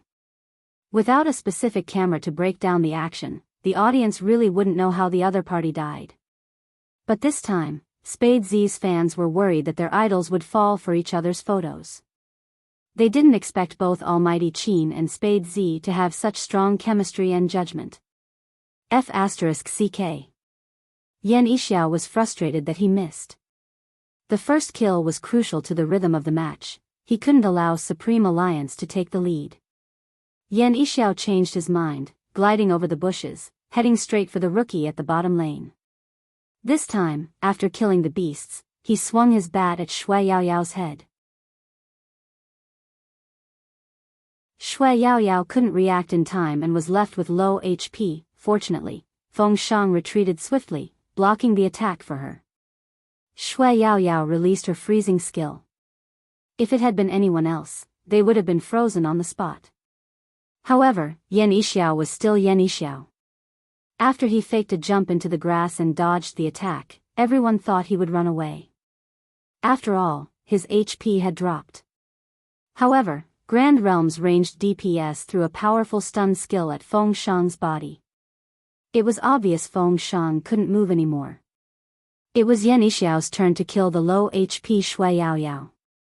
He took the chance to jump over Feng Shang, releasing a critical attack straight at Shui Yaoyao. As Shui Yaoyao's character fell, Yan Yixiao retreated. Everyone knew it wasn't easy to chase assassins, especially Yan Yixiao's character which had a fake body. It was impossible to catch up even though he was low on HP. The tower in front hadn't shattered yet, so Feng Shang wasn't in a good position to advance. Spade Z had just taken the first kill, but in less than a minute, Yan Yixiao had caught up to him. The pace of the game was simply too cool. The commotion was so loud that the cameraman's ears were buzzing. Some felt it was a pity. Regardless of Almighty Qin or Big Spade, Yan Yixiao wouldn't have succeeded. It wasn't easy for him to take the first kill. The shoutcasters found it normal. This is the standard of the National League. No matter how hard Shui Yaoyao and Feng Shang work, they still have a fatal flaw. After all, team battles weren't like 1v1 where the individual was strong. It was all about teamwork. Since Yan Yixiao had taken down the first newbie, he would definitely take it a second time. Supreme Alliance had to be careful. But regardless of whether it was Supreme Alliance or Grand Realm, if they were defeated so easily, it would be a sign of their lack of training. But there was one thing. It was the same as the fans' concern. The shoutcasters wanted to know where Spade Z and Qin Mo were. The director knew what the audience wanted to see, hence, he switched the camera to the youngster. That was when they realized he was in Grand Realm's jungle, fighting their beasts. And he wasn't alone. From the audience's perspective, there was another person hiding in the bushes. It was Qin Mo. With Qin Mo's help, Bojiu was able to retrieve the blue quickly. After the beasts fell, the two of them retreated swiftly. Grand Realm's long-range attacker didn't dare to fight them head-on, retreating to the bottom of the tower. Unexpectedly, the two of them didn't seem to notice him, heading straight into the jungle on the right side of the map. At this moment, Yan Yixiao was still recovering in the city. After Qin Mo and Bojiu were done with the blue beasts, they moved on to the red beasts. If one had to describe their actions, they were like bandits, stealing almost all the beasts in the enemy's jungle, leaving nothing behind. One of them had an invisibility effect while the other was good at hiding in the bushes. They came and went without a trace. Yan Yixiao had finally recovered his HP. Just as he was about to kill a red beast to boost his attack, he jumped over and realized the red beast was gone. It wasn't just the red beast, the other beasts were gone as well. Yan Yixiao sent his teammates a message. "I'm fighting in the jungle." His teammates acknowledged. "We left them for Captain." In order for an assassin to become stronger in the later stages, they had to fight beasts in the early stages. Regardless of whether it was a high-level or low-level game, it was a basic strategy. Otherwise, they wouldn't be able to fight in the later stages. When Yan Yixiao saw the message, he stilled. "You didn't fight?" "We didn't," his teammates replied innocently. Yan Yixiao paused, gritting his teeth. "Spade Z, Qin Mo." King shameless. He had come to their side to steal beasts. Wasn't he afraid of being caught? The youngster wasn't afraid. After hearing Yan Yixiao's voice, Bojiu killed the blue bird on the left side. She wasn't invisible at this moment and could be seen on the map. Yan Yixiao felt that he couldn't use banditry against the youngster anymore. He had only killed one of them. Spade Z had taken drastic measures against him. Yan Yixiao took a deep breath. But right at this moment, the youngster broke into a smile, tilting her head towards the headphones. Her lips parted as she spoke lazily. Captain Yan, I'll be taking all the beasts on your side. As an assassin, my motto is to take all the beasts and leave them with nothing. Thank you for your generosity. Pfft. The shoutcaster, who had wanted to take advantage of the time difference to take a sip of water, spat it out. It seemed like Qin Mo wasn't the only one with a sharp tongue. Spade Z was the same. Yan Yixiao's heart ached for 3 seconds.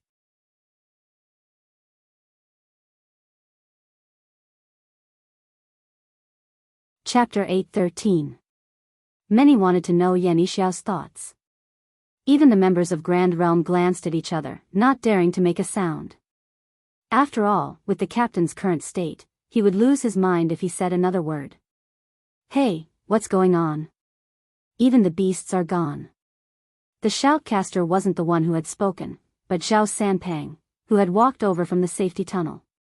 He was still dressed in an eye-catching battle uniform, his eyes sweeping the battle situation on the screen. 1v1 and he's not doing his best. It seems like little Spade isn't as handsome as Brother Pang.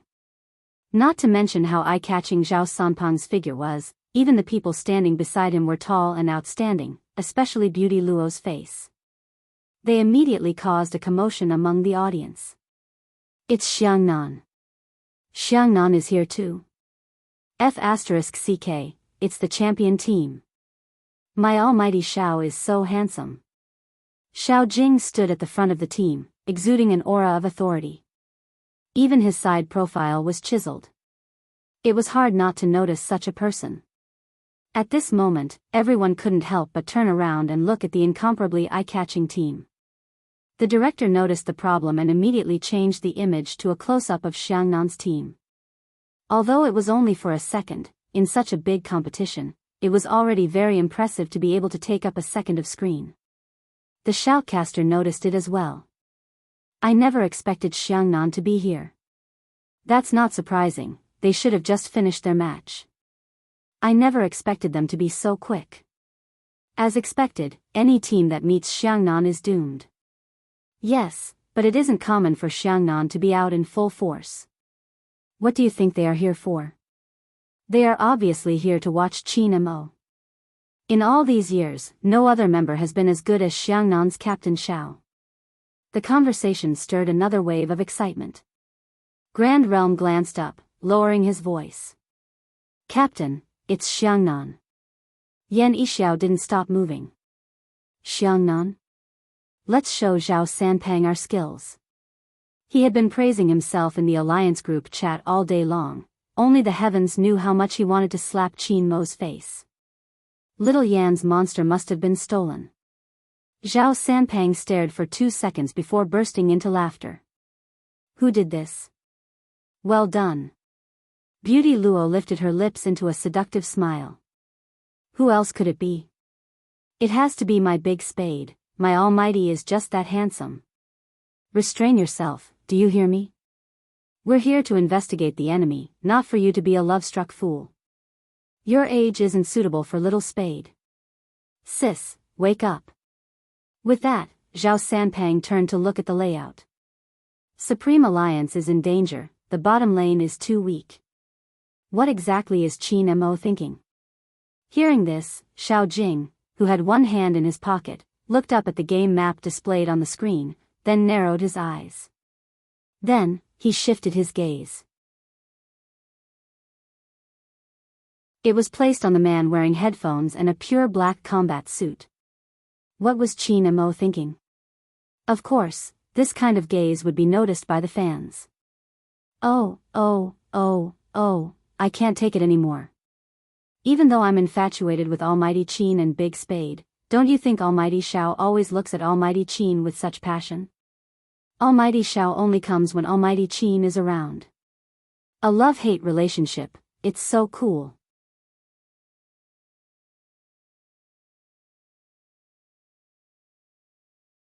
Chapter 8:14. What's coming?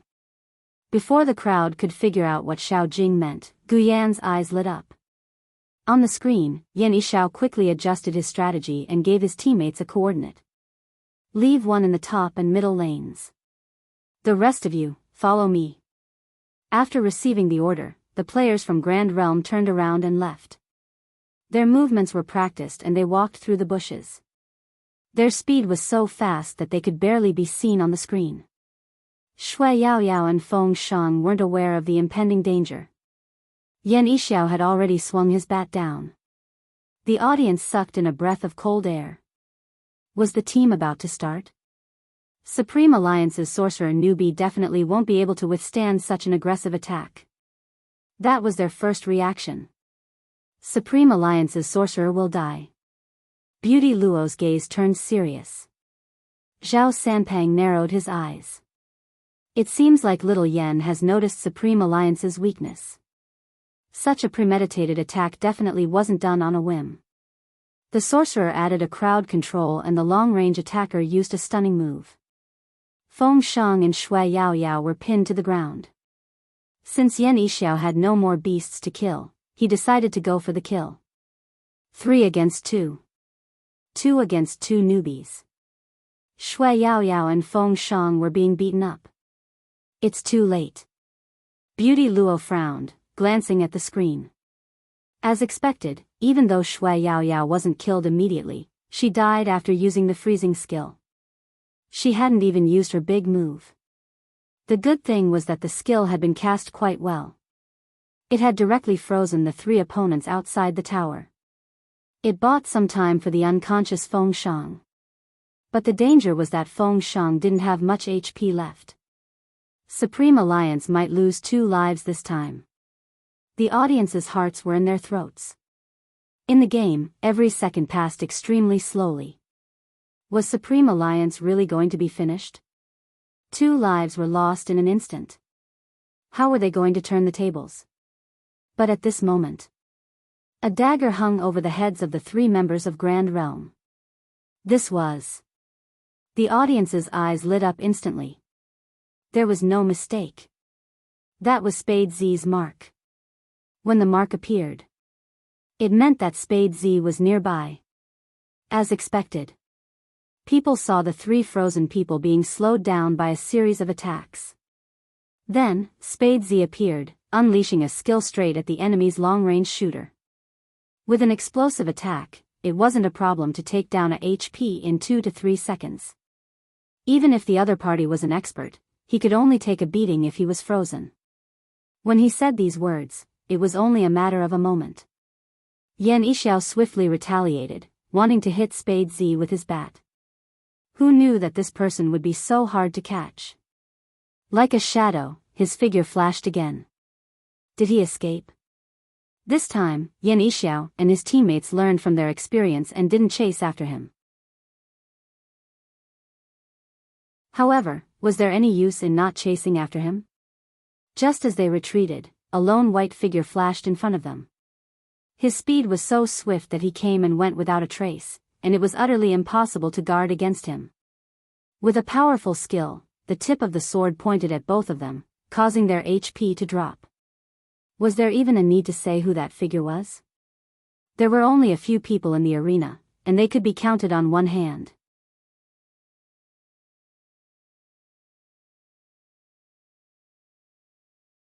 Chapter 8:15.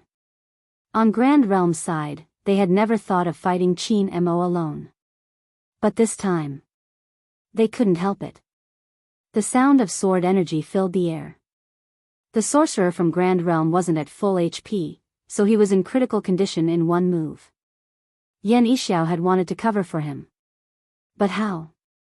Spade Z appeared at this moment, giving him a big move, forcing him to return to the tower. The 2 of them were clearly doing it on purpose. KO. When the music started playing, Qin Mo's assassin jumped back. The assassin under Qin Mo's control jumped back. Not only did he kill someone, he also snatched a wild beast from his side. Was he sure he wouldn't dare to leave the tower? Yan Yixiao tightened his grip on the mouse. His score was overtaken.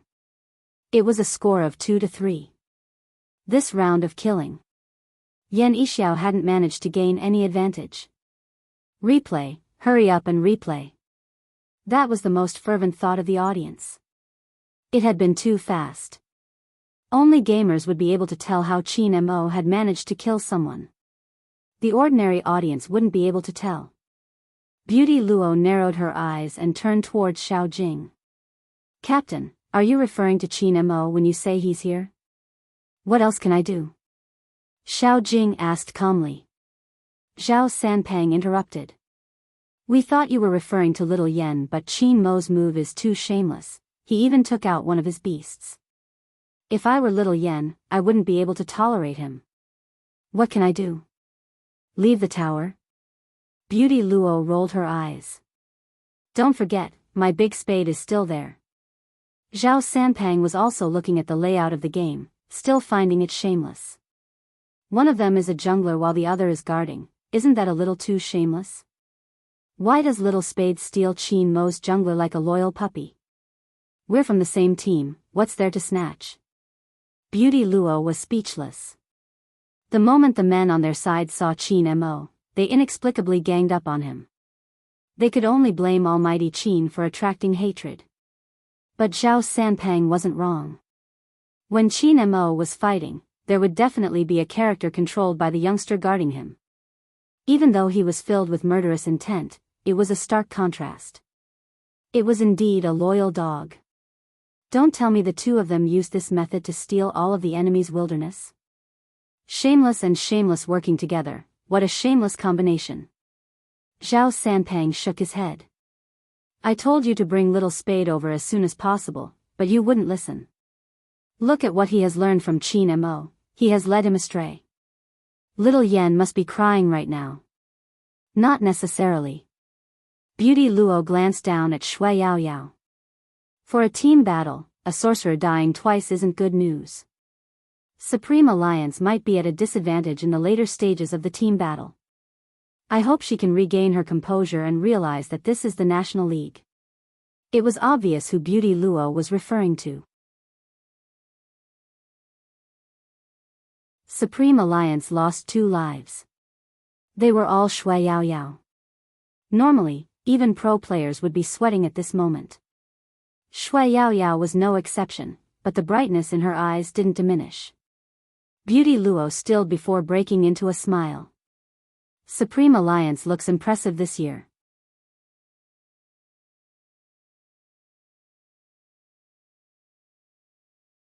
Chapter 8:16. Everyone's eyes were on Shui Yaoyao at this moment. Once the team battle started, it wouldn't stop. They didn't care about the tower anymore.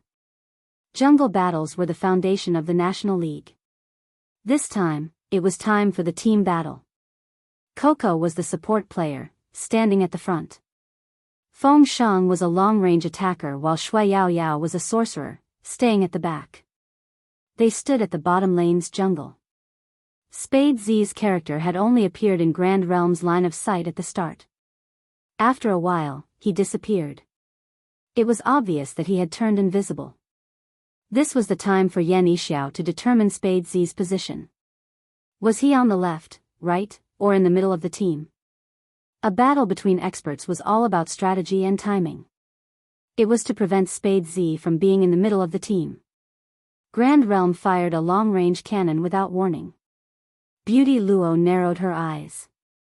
Everyone had the same worry. A long-range cannon would take away half of Shui Yaoyao's HP. Fortunately, she tilted to the side, avoiding it. But the cannon still managed to disrupt Supreme Alliance's formation. This time, Yan Yixiao didn't rush out first. Instead, he used a fake body to sneak past them, hiding in the bushes. It was obvious who he was trying to catch. No one could see his actions other than the audience. Grand Realm's long-range attacks didn't stop. It was an obvious strategy, 3 encirclements. They made use of the jungle's ingenuity, firing a cannon to break through the formation before targeting one of the players.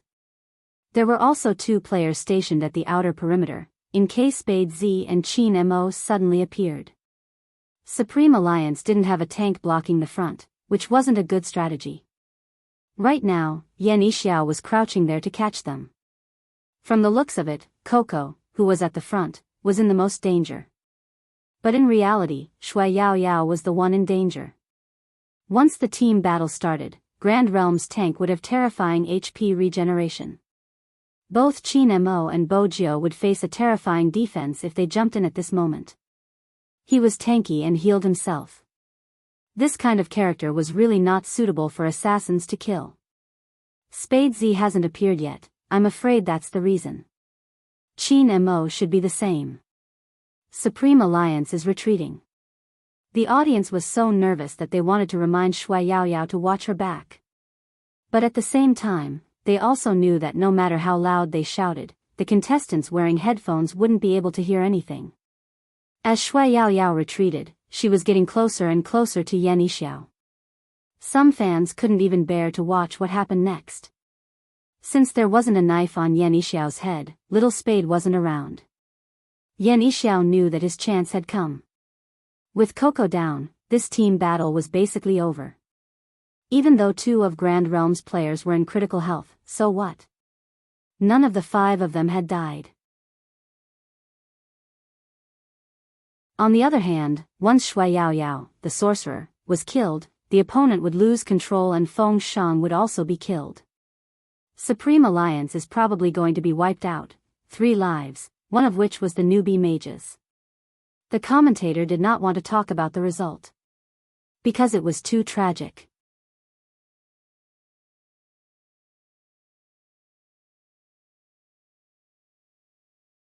Chapter 8:17. Everyone watched as the rod was about to land on Shui Yaoyao's head. Their hearts clenched. But at this moment, Shui Yaoyao's freezing technique froze Yan Yixiao in midair. Yan Yixiao's character was still holding the long rod. He was frozen in place. The next moment, an icy rain fell. Rather than saying it was rain, it was more like ice blades. The formation they formed was extremely lethal. Everyone, including Grand Realm, hadn't expected Shui Yaoyao to use this move. Wasn't she a newbie? How would a newbie know there was someone in the bushes? That was a beautiful big move. There weren't many people that could win Beauty Luo's praise. Zhao Sanpang arched a brow. A beautiful coincidence? Beauty Luo glanced at him. Don't underestimate us women, you guys aren't the only ones good at strategic analysis, girls can do it too. Or are you bored and want to be tortured by me? Zhao Sanpang didn't understand. They were clearly teammates, weren't they? She was so beautiful, wasn't she? Why did she always want to fight and kill? Luolua's fans definitely didn't know her big sister side, it was too scary. But if it wasn't a coincidence, then Supreme Alliance's newbie sorcerer would definitely be amazing. Everyone knew that as a sorcerer, they had to be meticulous in their calculations and sharp senses. It was important to use the right technique to control the opponent at the right time. Just like now. That rookie mage's freeze spell and ice rain spell couldn't be faster or slower by a second. If it was too fast, it wouldn't be able to freeze Yan Yixiao. If it was too slow, Yan Yixiao would kill him before he could use his big move. He hadn't expected her to have such a move. In reality, Shui Yaoyao wasn't as calm as she looked on the surface. Her right hand that was holding the mouse was sweaty, and she couldn't help but lick her lips nervously when she was typing. After being beaten twice, she more or less noticed Yan Yixiao's habits. She had specially kept the formation to prevent him from catching her. She hadn't expected it to come in handy. The formation lasted long enough for Yan Yixiao, the assassin, to be severely injured. Fortunately, Yan Yixiao knew how to use a fake body to jump out. It could be said that Yan Yixiao was really worried for himself this time. However, there was one thing that he did not expect at all. The moment he jumped out of the spirit array, a figure appeared in front of him.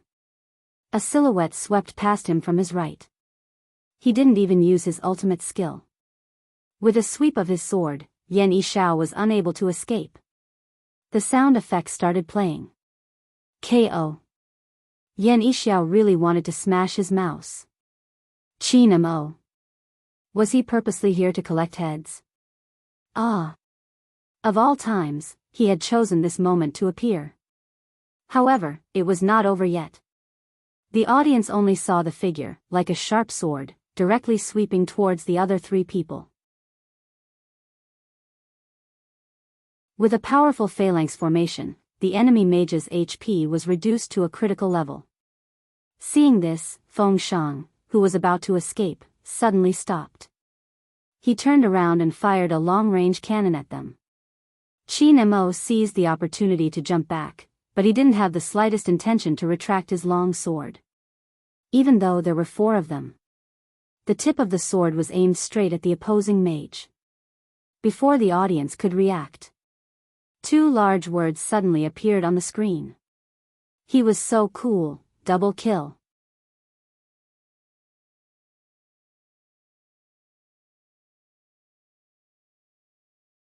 Chapter 8:18. At this moment, Yan Yishao wasn't the only one gripping his mouse tightly. Even Xiao Jing, who was standing in the middle of the crowd, narrowed his eyes. Everyone knew that once Qin Mo started killing, he wouldn't stop. His 3,000 knife cutting wasn't just for show. If they didn't disrupt his rhythm now. If he was allowed to kill enough people, then even if the 3 members of Grand Realm worked together, they wouldn't be able to stop him. That was Qin Mo. A presence that all experts feared. But Grand Realm wasn't a pushover. Especially when there was a tank on the other side. With a big move, he gave Qin Mo a close-range damage. Grand Realm's men saw the opportunity and wanted to outflank him. But he had already used his big move. But the person in front of them was gone. On the screen, Qin Mo's right hand moved, the mouse moving the keyboard as he leaped out of the crowd and into the bushes. Grand Realm knew where he was. They were about to surround him. But a symbol appeared above his head. That was Spade Z. Where was he? Grand Realm's tank was still searching. Instinctively, he wanted to turn back. But there was no sign of him. He hadn't appeared. He wasn't in the bushes either. Where exactly was he? At this moment, Qin Mo raised his sword again, using his second skill. He swept past him, stabbing the support before leaping back. Grand Realm's hand speed wasn't slow, but compared to Qin Mo, they were slightly slower. They couldn't catch him at all. Moreover, they didn't have their sorcerer or assassin, they couldn't control Qin Mo. What was more frightening was the dagger hovering above their heads. Spade Z still hadn't appeared. Was he doing this on purpose? Where exactly is he? Grand Realm's long-range shooter felt his scalp go numb. He didn't dare to leave the team because the moment he did, Spade Z would be able to kill him instantly. Retreat. Yan Yishao wasn't willing, but he had to give the order. But how could she allow them to retreat so easily? She watched as they took a step forward, using her second skill to slow them down. With a twist, she appeared beside the support, her explosive attack leaving him in a critical state. Grand Realm's main focus was on the long-range archer. Moreover, the support was more durable. Even if Spade Z appeared, he wouldn't be able to kill him in a second. Bojio alone wasn't enough to take down an assistant. However, the people from Grand Realm had forgotten. Even if Qin Mo was at critical health, he could still turn the tide in the team battle. Besides, he had Bojio by his side. I waited for the skill to recover, and a second later, I dashed forward. The electric formation slowed me down, and I jumped back. 3 consecutive breaks. But when this line of words appeared on the big screen, the screams from the scene could almost tear the entire roof off. Yan Yishao loosened his grip on the mouse. He had finally revived, but he had lost the best opportunity to fight. He still couldn't stop him. Qin Mo. If it was before. Make use of this tactic. No matter how powerful Qin Mo was, he wouldn't charge in like that. Firstly, it was because he was playing team control. Secondly, he couldn't take the risk. If he died, it wouldn't just be a blow to Supreme Alliance's tactics, it would also be a psychological blow. But now, he didn't hesitate at all. It was as if this was the real him. Wherever the tip of the sword pointed, not a single trace was left. Was it because of that person's cooperation?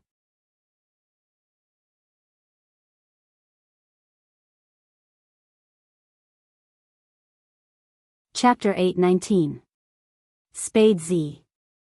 He didn't just bring Supreme Alliance an assassin that could launch sneak attacks.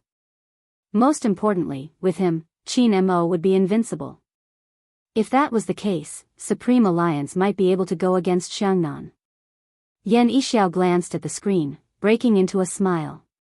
There was nothing more exciting than meeting a strong team. Even if he knew the outcome wouldn't be as he had expected, it was worth it.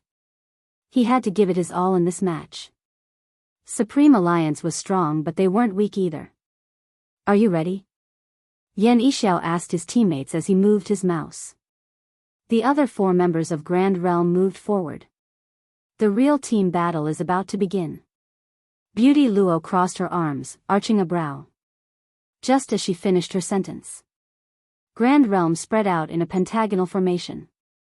It seemed casual, but in reality, it was able to regroup quickly.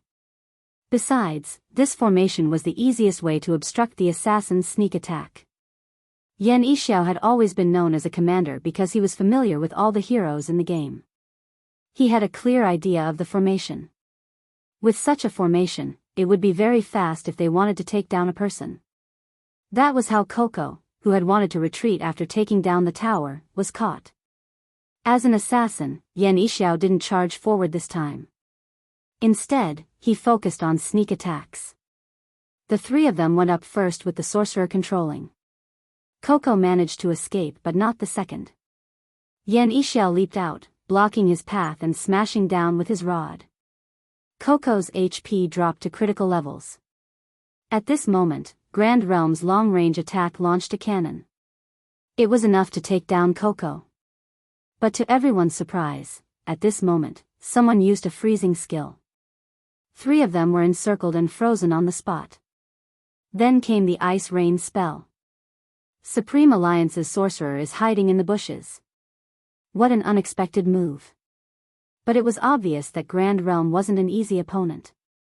With a big move, it interrupted Shui Yaoyao's rain spell and slowed her down. Shui Yaoyao's fingers tightened.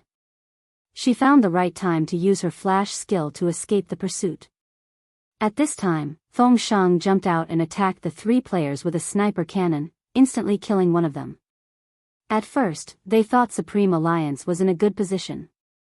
After all, they were the first to kill in the team battle. But no one noticed. At this moment, Yan Yixiao moved in front of Shui Yaoyao and swung his club at her as she tried to return to the city. KO. A screen on Supreme Alliance's side turned gray. This was not as simple as losing a life. But if Shui Yaoyao died, the team battle would go from a 5v5 to a 4v5. Even Feng Shang had killed 1 person. His cannon had even left 2 of them with critical HP. But this kind of exchange was not worth it. With the sorcerers surrounded, how was Supreme Alliance going to fight?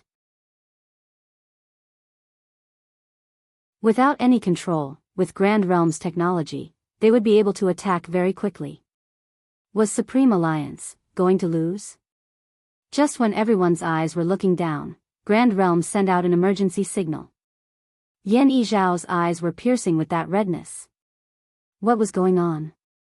The audience lifted their heads to search for the source of the sound. If they hadn't seen it, they wouldn't have known. But when they saw it, everyone was stunned. Their eyes were reflected in front of the camera, and they were shocked.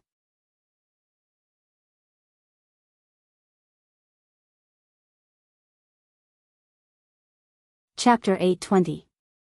Spade Z, who shouldn't have appeared anywhere. The young man must have swept over from the bottom lane, with a wave of sieging soldiers behind him. Everyone's attention was on the team battle, and Bojio's character had an invisibility skill. So no one could see Spade Z approaching the city. Just at that moment, Spade Z appeared on the screen. The danger signal from the city made everyone feel threatened. Not to mention that in the very next second, the danger signal was sent out. Qin Mo, dressed in white, had already rushed in with his sword. Both of them possessed extraordinary lethality. The city wouldn't be able to hold on for long under the combined attacks. Yan Yixiao's scalp was numb.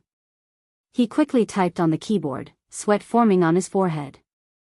All he wanted was to run back as fast as possible. At this time, they really couldn't care less about the team battle. The city was destroyed. This also meant that the entire game would end. Zhao Sanpeng, who was watching from outside the arena, opened his mouth wide enough to stuff his fist in. F***CK, F***CK, that's shameless. Captain, did you see that? Qin Mo had teamed up with Little Spade to steal the city. What happened to the team battle? Little Yen is really going to die of anger this time. Xiao Jing didn't speak. He just looked at the two figures on the screen and his eyes darkened. Strange. Why isn't the captain saying anything? Shouldn't he be discussing the theft of the city with him now? He waited for about a second. Xiao Jing retracted his gaze and said, Qin Mo's 3000 knife cutting isn't out yet. What does that mean? Zhao Sanpeng was confused. At this moment, Yan Yixiao's character reached the edge of the city. But apart from the fact that his character could run very quickly, as for the others, they needed time to return to the city. However, the battered city could not wait that long. Moreover, Qin Mo was standing in front of him.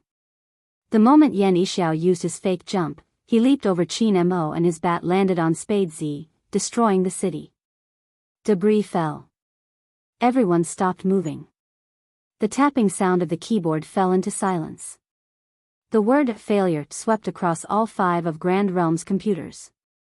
The screen went dark. Immediately after, it was the cheers from Supreme Alliance. Lin Feng was the first to jump up.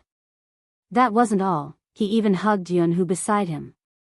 At this time, there was nothing extra. We won, we won. Lin Feng's voice rang in their ears. Yunhu pressed his back with one hand, his gaze bright. Yes, we won. Shui Yaoyao was stunned. She couldn't believe it. Her first reaction was to look at Feng Shang, who was sitting next to her. After the face was stunned for a moment, it immediately bloomed into a bright smile, as if saying, Yao Yao, look, we won. No victory was by chance.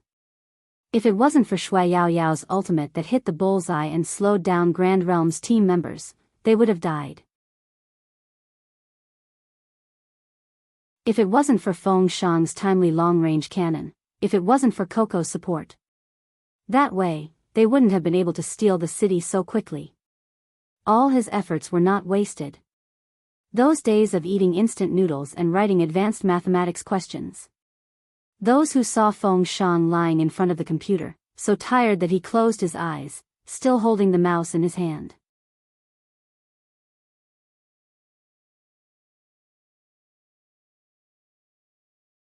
Chapter 8:21. The victory of this battle was somewhat unexpected. After all, even the spectators didn't know how they had managed to reach the enemy city. To prevent the audience from getting impatient, the director replayed the scene immediately. It was from Qin Mo's perspective. When everything was slowed down, the audience realized that Qin Mo appeared in a flash. Yan Yixiao, who had been focused on his surroundings, had forgotten how fast Qin Mo's movements were and how hard it was to catch him. That wasn't all, the changing of the map was a blur. Even when Qin Mo was stealing the city, he didn't forget to look at the team battle behind him. If you want to steal a city, then steal a city. Why does Almighty Qin have to switch the game map back and forth? It's making my eyes dizzy, a girl nagged. She didn't expect that the person sitting next to her would answer her. His voice was very pleasant to hear, that's calculating the time difference. calculating the time difference? The girl searched for the source of the voice, but he had already stood up, standing against the light. His face was clear and handsome, clearly not an ordinary passerby. The most important factor in the success of the attack is the time difference. At this moment, the girl was in a daze, watching as he turned to leave. 3 seconds later, she snapped out of her daze, tugging at her friend. "Hey, I think I saw Almighty Hoshi, he was sitting beside me just now." Her friend shot her a "you're dreaming" look, patting her shoulder with his left hand. "Did you forget to take your medicine today? Is Almighty Hoshi someone you can see so easily? He was even sitting beside you." "Sis, seriously, hallucinations are an illness, you have to treat it." The girl was anxious. "I really saw him." "Sis, that isn't important, what's important is that our big spade won. Working together with Almighty Qin, they are invincible." Her friend propped his chin up, his eyes shining. The attack was so cool. The entire stadium was filled with cheers. Zhao Sanpang was the only one who asked Xiao Jing persistently, "Captain, what exactly did you mean by that?" "It means that Yan Yixiao wasn't able to force Qin Mo to reveal his true abilities." Beauty Luo spoke up for Xiao Jing. Beauty Luo spoke up for Xiao Jing, her gaze deep. "Fatty, do you still remember the first time we faced Qin Mo?" "Of course." Zhao Sanpang gritted his teeth at the thought of a certain someone from 3 years ago. "That was the first time I saw such an arrogant person. He was just a high school graduate and yet, he said he wanted to be the best esports player." Beauty Luo narrowed her eyes. "I'm not talking about that. I'm talking about that match. At that time, the 3 of us, you, me, and Xiao Jing, couldn't stop him. Even if he had a teammate, he wouldn't have lost. We would have lost." Zhao Sanpang paused, then fell silent.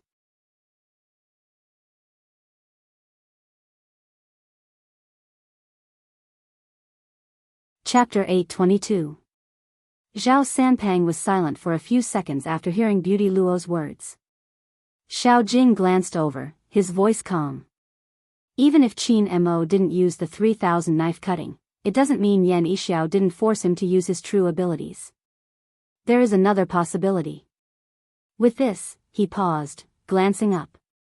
"It's hard for him to use that ultimate move now." "Captain, you mean?"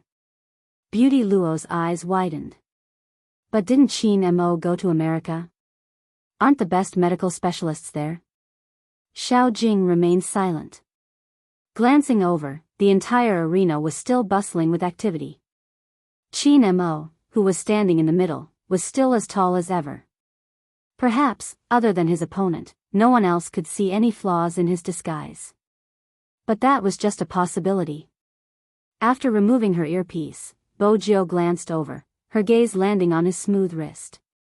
Qin Mo's expression was still nonchalant as he met the youngster's gaze with the side of his eyes. That handsome face was a little breathtaking, but there wasn't any difference. Bojiu arched a brow. Was she wrong?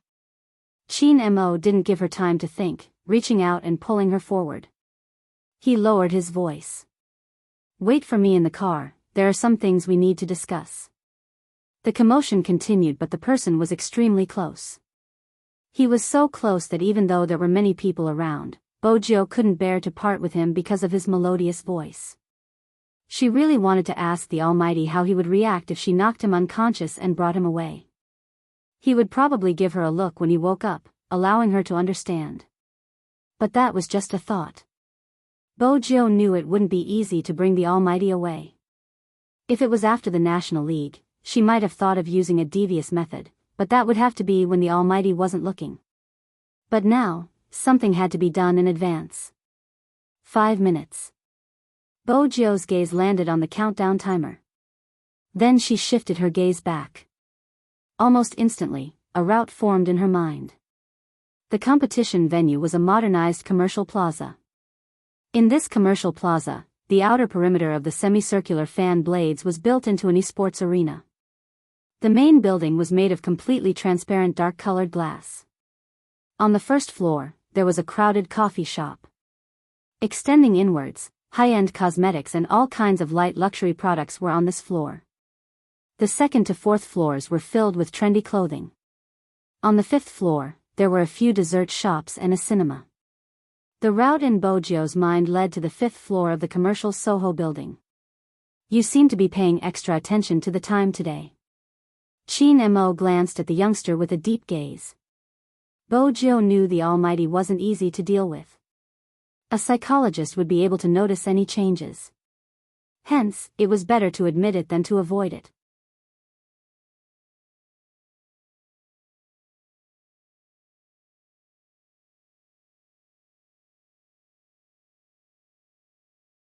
Chapter 8:23. At this moment, the other members walked over. Chin Mo retracted his hand, his expression calm. Everyone from Supreme Alliance was going to be interviewed. Some were joined together, and some were separated. Bojio knew it was an opportunity. She glanced to the left.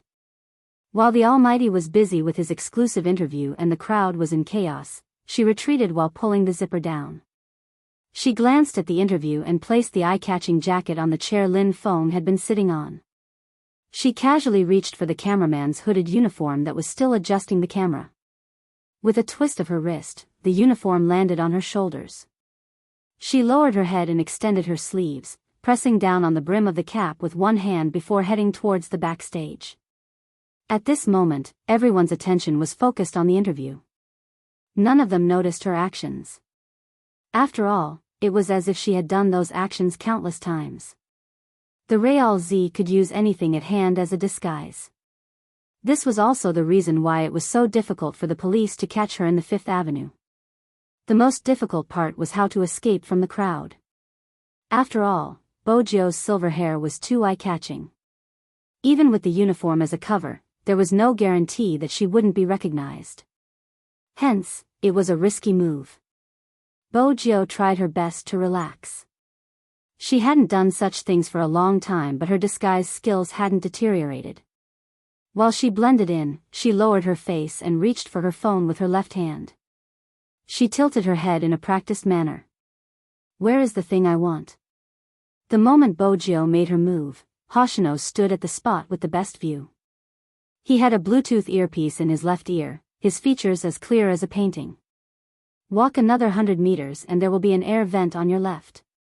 Once you enter, there will be a washroom 300 meters away. It's the men's washroom. There's a package under the second sink on the first row. All right. Bojio didn't waste her time. She kept her phone and walked away, fitting the mood of the nerds who had just finished watching an esports competition. The people around them were still talking about the game that had just happened. The number of times Bojio heard her ID wasn't small. She pressed the brim of her cap down. I never expected Supreme Alliance to be so good this year. Of course, don't forget Spade Z is in there. Boss, do you think Spade Z is the one we played with previously? Nonsense. If it wasn't him, who else could it be? When you go to number 1 middle school in the future, make sure you don't hurt our allies' hands, understand? Bojio lifted her lids. It wasn't until she looked that she realized he was the troublemaker from the neighboring school. That underling was still listening to the scolding next to him. No way, boss. Since ancient times, our number 2 middle school and no. 1 middle school have always been incompatible like fire and water. What if we get into a fight and they mistake us for someone else? How could you not recognize his face? The troublemaker finally said something reliable. The underling thought about it and felt that it was indeed a good choice. After all, he was so outstanding. Wait a minute. The person who looked at him just now. Boss. The underling anxiously tugged at the troublesome guy's school uniform. The troublemaker immediately looked back. What's wrong? Is there a beauty? Where? She's not a beauty. Actually, I'm still hesitating whether I've recognized the wrong person. After all, the most handsome guy in number 1 middle school shouldn't be wearing that kind of clothes. The unruly kid glared at him. If you're not a beauty, why did you call me? The lackey shrank back. Nothing.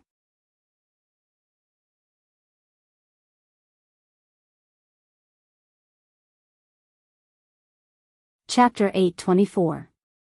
Bojo lifted her lips, walking beside them.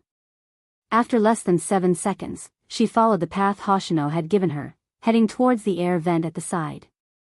The underling wanted to follow, but his boss pulled him back. He was pulled back by his boss. I say, did you just join us? You don't know anything yet. Don't run around. If you get lost, we'll have to look for you. Do you want to eat fries? Hurry up and give us some money. We can even find an excuse to date a beauty. It was no wonder their boss couldn't find a girlfriend. Who would go for fries with a girl? Now, they would all go to Hoshino. No matter how worried this little brother is about that figure, it's of no use. Basically, they were dragged along. If there was anything good about their boss, it would be that he was too Chinibu. He took care of his brothers very well. He didn't even have a chance to follow a suspicious person. Bojo continued moving quickly. 2 out of the 5 minutes had passed. There were less than 3 minutes left. The Supreme Alliance members would realize she hadn't gone for an exclusive interview. Hence, she had to disguise herself well. The washroom that Hoshino had mentioned wasn't usually frequented, but it was different today. After the esports competition, the washrooms at the main venue were full. Hence, a group of people naturally found this washroom. Bojo walked in, sweeping a glance at the 3 figures standing beside the urinal. When she walked towards the sink, she brushed past one of them. It wasn't anyone else but a member of Grand Realm. Fortunately, they had left in a hurry and probably hadn't glanced in her direction. But Bojo was clear that the other 3 were from Grand Realm as they hadn't removed their uniforms. Bojo narrowed her eyes. She lowered the brim of her cap and turned on the tap. Her left hand moved downwards, touching the tape below the sink. There would definitely be a sound if she tore it, but if she didn't, it would be troublesome if the 3 of them saw it first. Bojo reached her fingers out and bent her body. She looked as though she was washing her face. But in reality, her expression had changed the moment she lowered her lids. Her mind was spinning rapidly. The last one was forceful. There was a loud tearing sound. The package fell onto the ground. Bojo's first reaction was to kneel down, muttering, F***ck, his tone was extremely vexed. It was as if he had accidentally dropped something. The people from Grand Realm glanced over, but didn't pay much attention. They emptied their drinks and pulled up their pants. Bojo took advantage of this blind spot and stuffed the bag into her arms. After they left, she stood up and locked the bathroom door. Most of the bathrooms in this kind of place were very high-end. There was a row of sinks with quick-drying machines and hand sanitizer. There were also some coffee bean dregs, so there wouldn't be any odor. Instead, it was very clean. The youngster in the mirror changed clothes very quickly. When she took off her coat, her left hand had already torn open the package. Inside was a uniform of a cinema worker. From what he knew, the suspect who used the software to commit the crime would be watching a movie here in 10 minutes. What Bojo needed to do was to confirm if he had committed the crime without alerting him. The key case investigation unit had locked onto 5 suspects, and today's case seemed to be the most suspicious.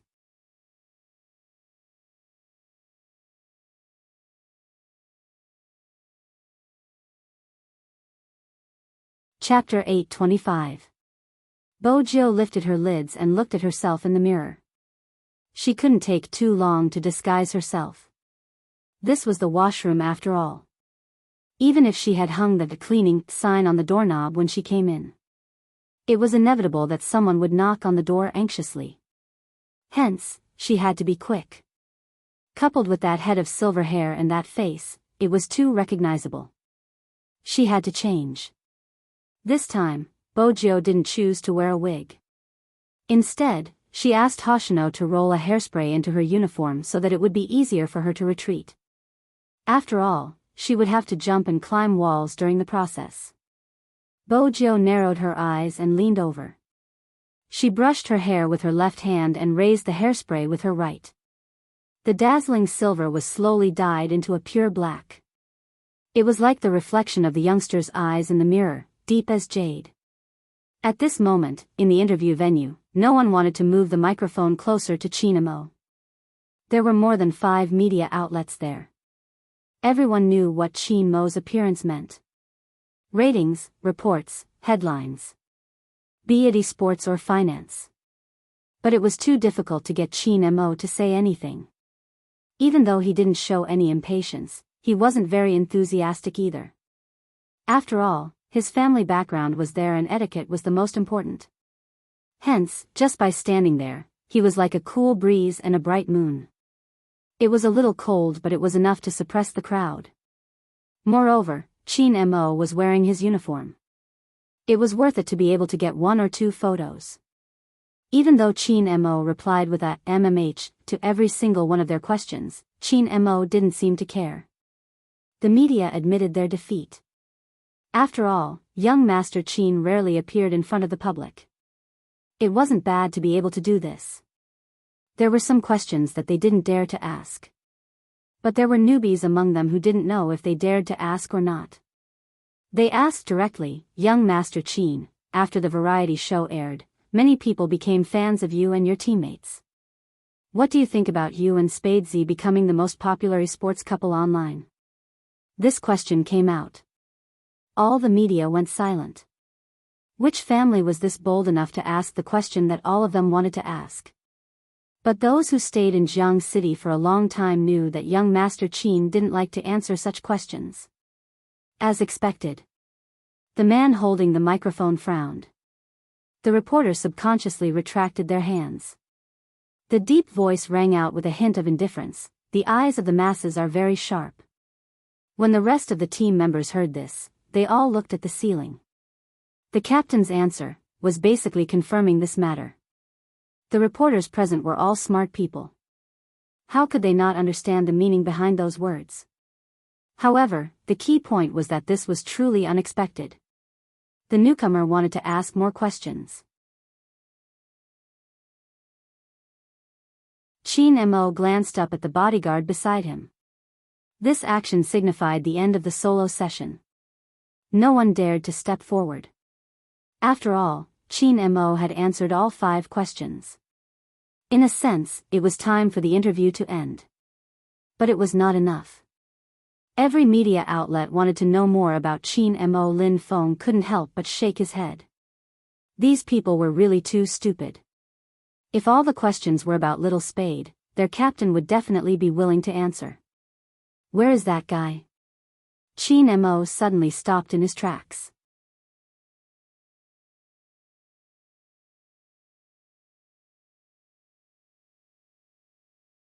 Chapter 826. Private interview? Chinmo's deep eyes swept over the pure black jacket on the chair. Then he reached out to pick it up, a cold glint flashing across his eyes. Would he take off his uniform here for an interview? Lin Feng stilled. That was right, he had to wear his uniform for an interview. Why hadn't he thought of that? But if Little Spade wasn't going for an interview, where did he go? Perhaps he went to the toilet? Chinmo didn't say anything else, but his grip on the black jacket tightened little by little. Then, he strolled to the left. Lin Feng called out, "Captain." Chinmo didn't seem to have any intention of turning back. Lin Feng was confused. Logically speaking, Little Spade had only disappeared for a short while. Why was his captain reacting in such a manner? Wasn't this too abnormal? Was the relationship between his captain and Little Spade so deep that a minute apart felt like 3 years? Abnormal? Actually, Chinmo's reaction wasn't abnormal. Before the competition, he had already sensed something. But he hadn't expected her to be so daring, slipping away right under his nose. If he had known, he would have watched her 24/7. A certain someone's claws just couldn't stay still. Chinmo was clear that it wasn't a simple disappearance.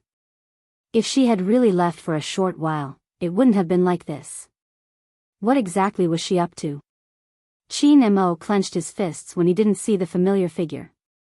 He just stood there for a second, allowing the crowd to clamor. In the end, he took out his phone, his voice cold. Where? Young master.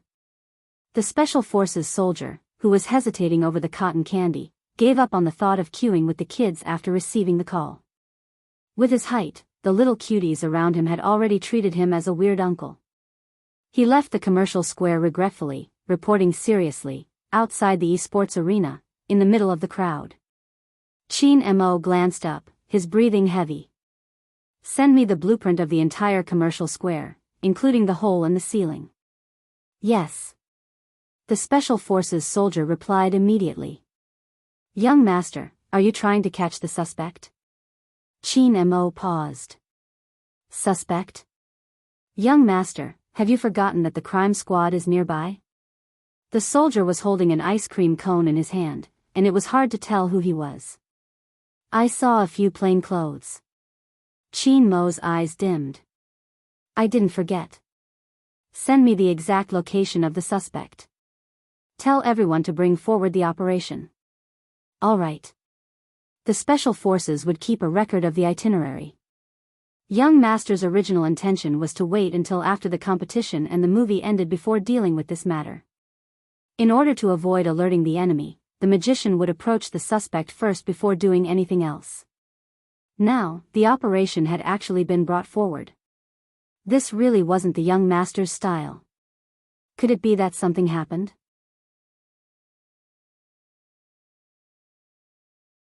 The SWAT soldier didn't understand. He stuffed the ice cream cone into his mouth and sent a message as he walked. Fishing operation commencing. Keep in touch with the coordinates. You're tuning into the Romantic Tales YouTube channel. Don't forget to subscribe and join us on this journey to catch the most captivating stories.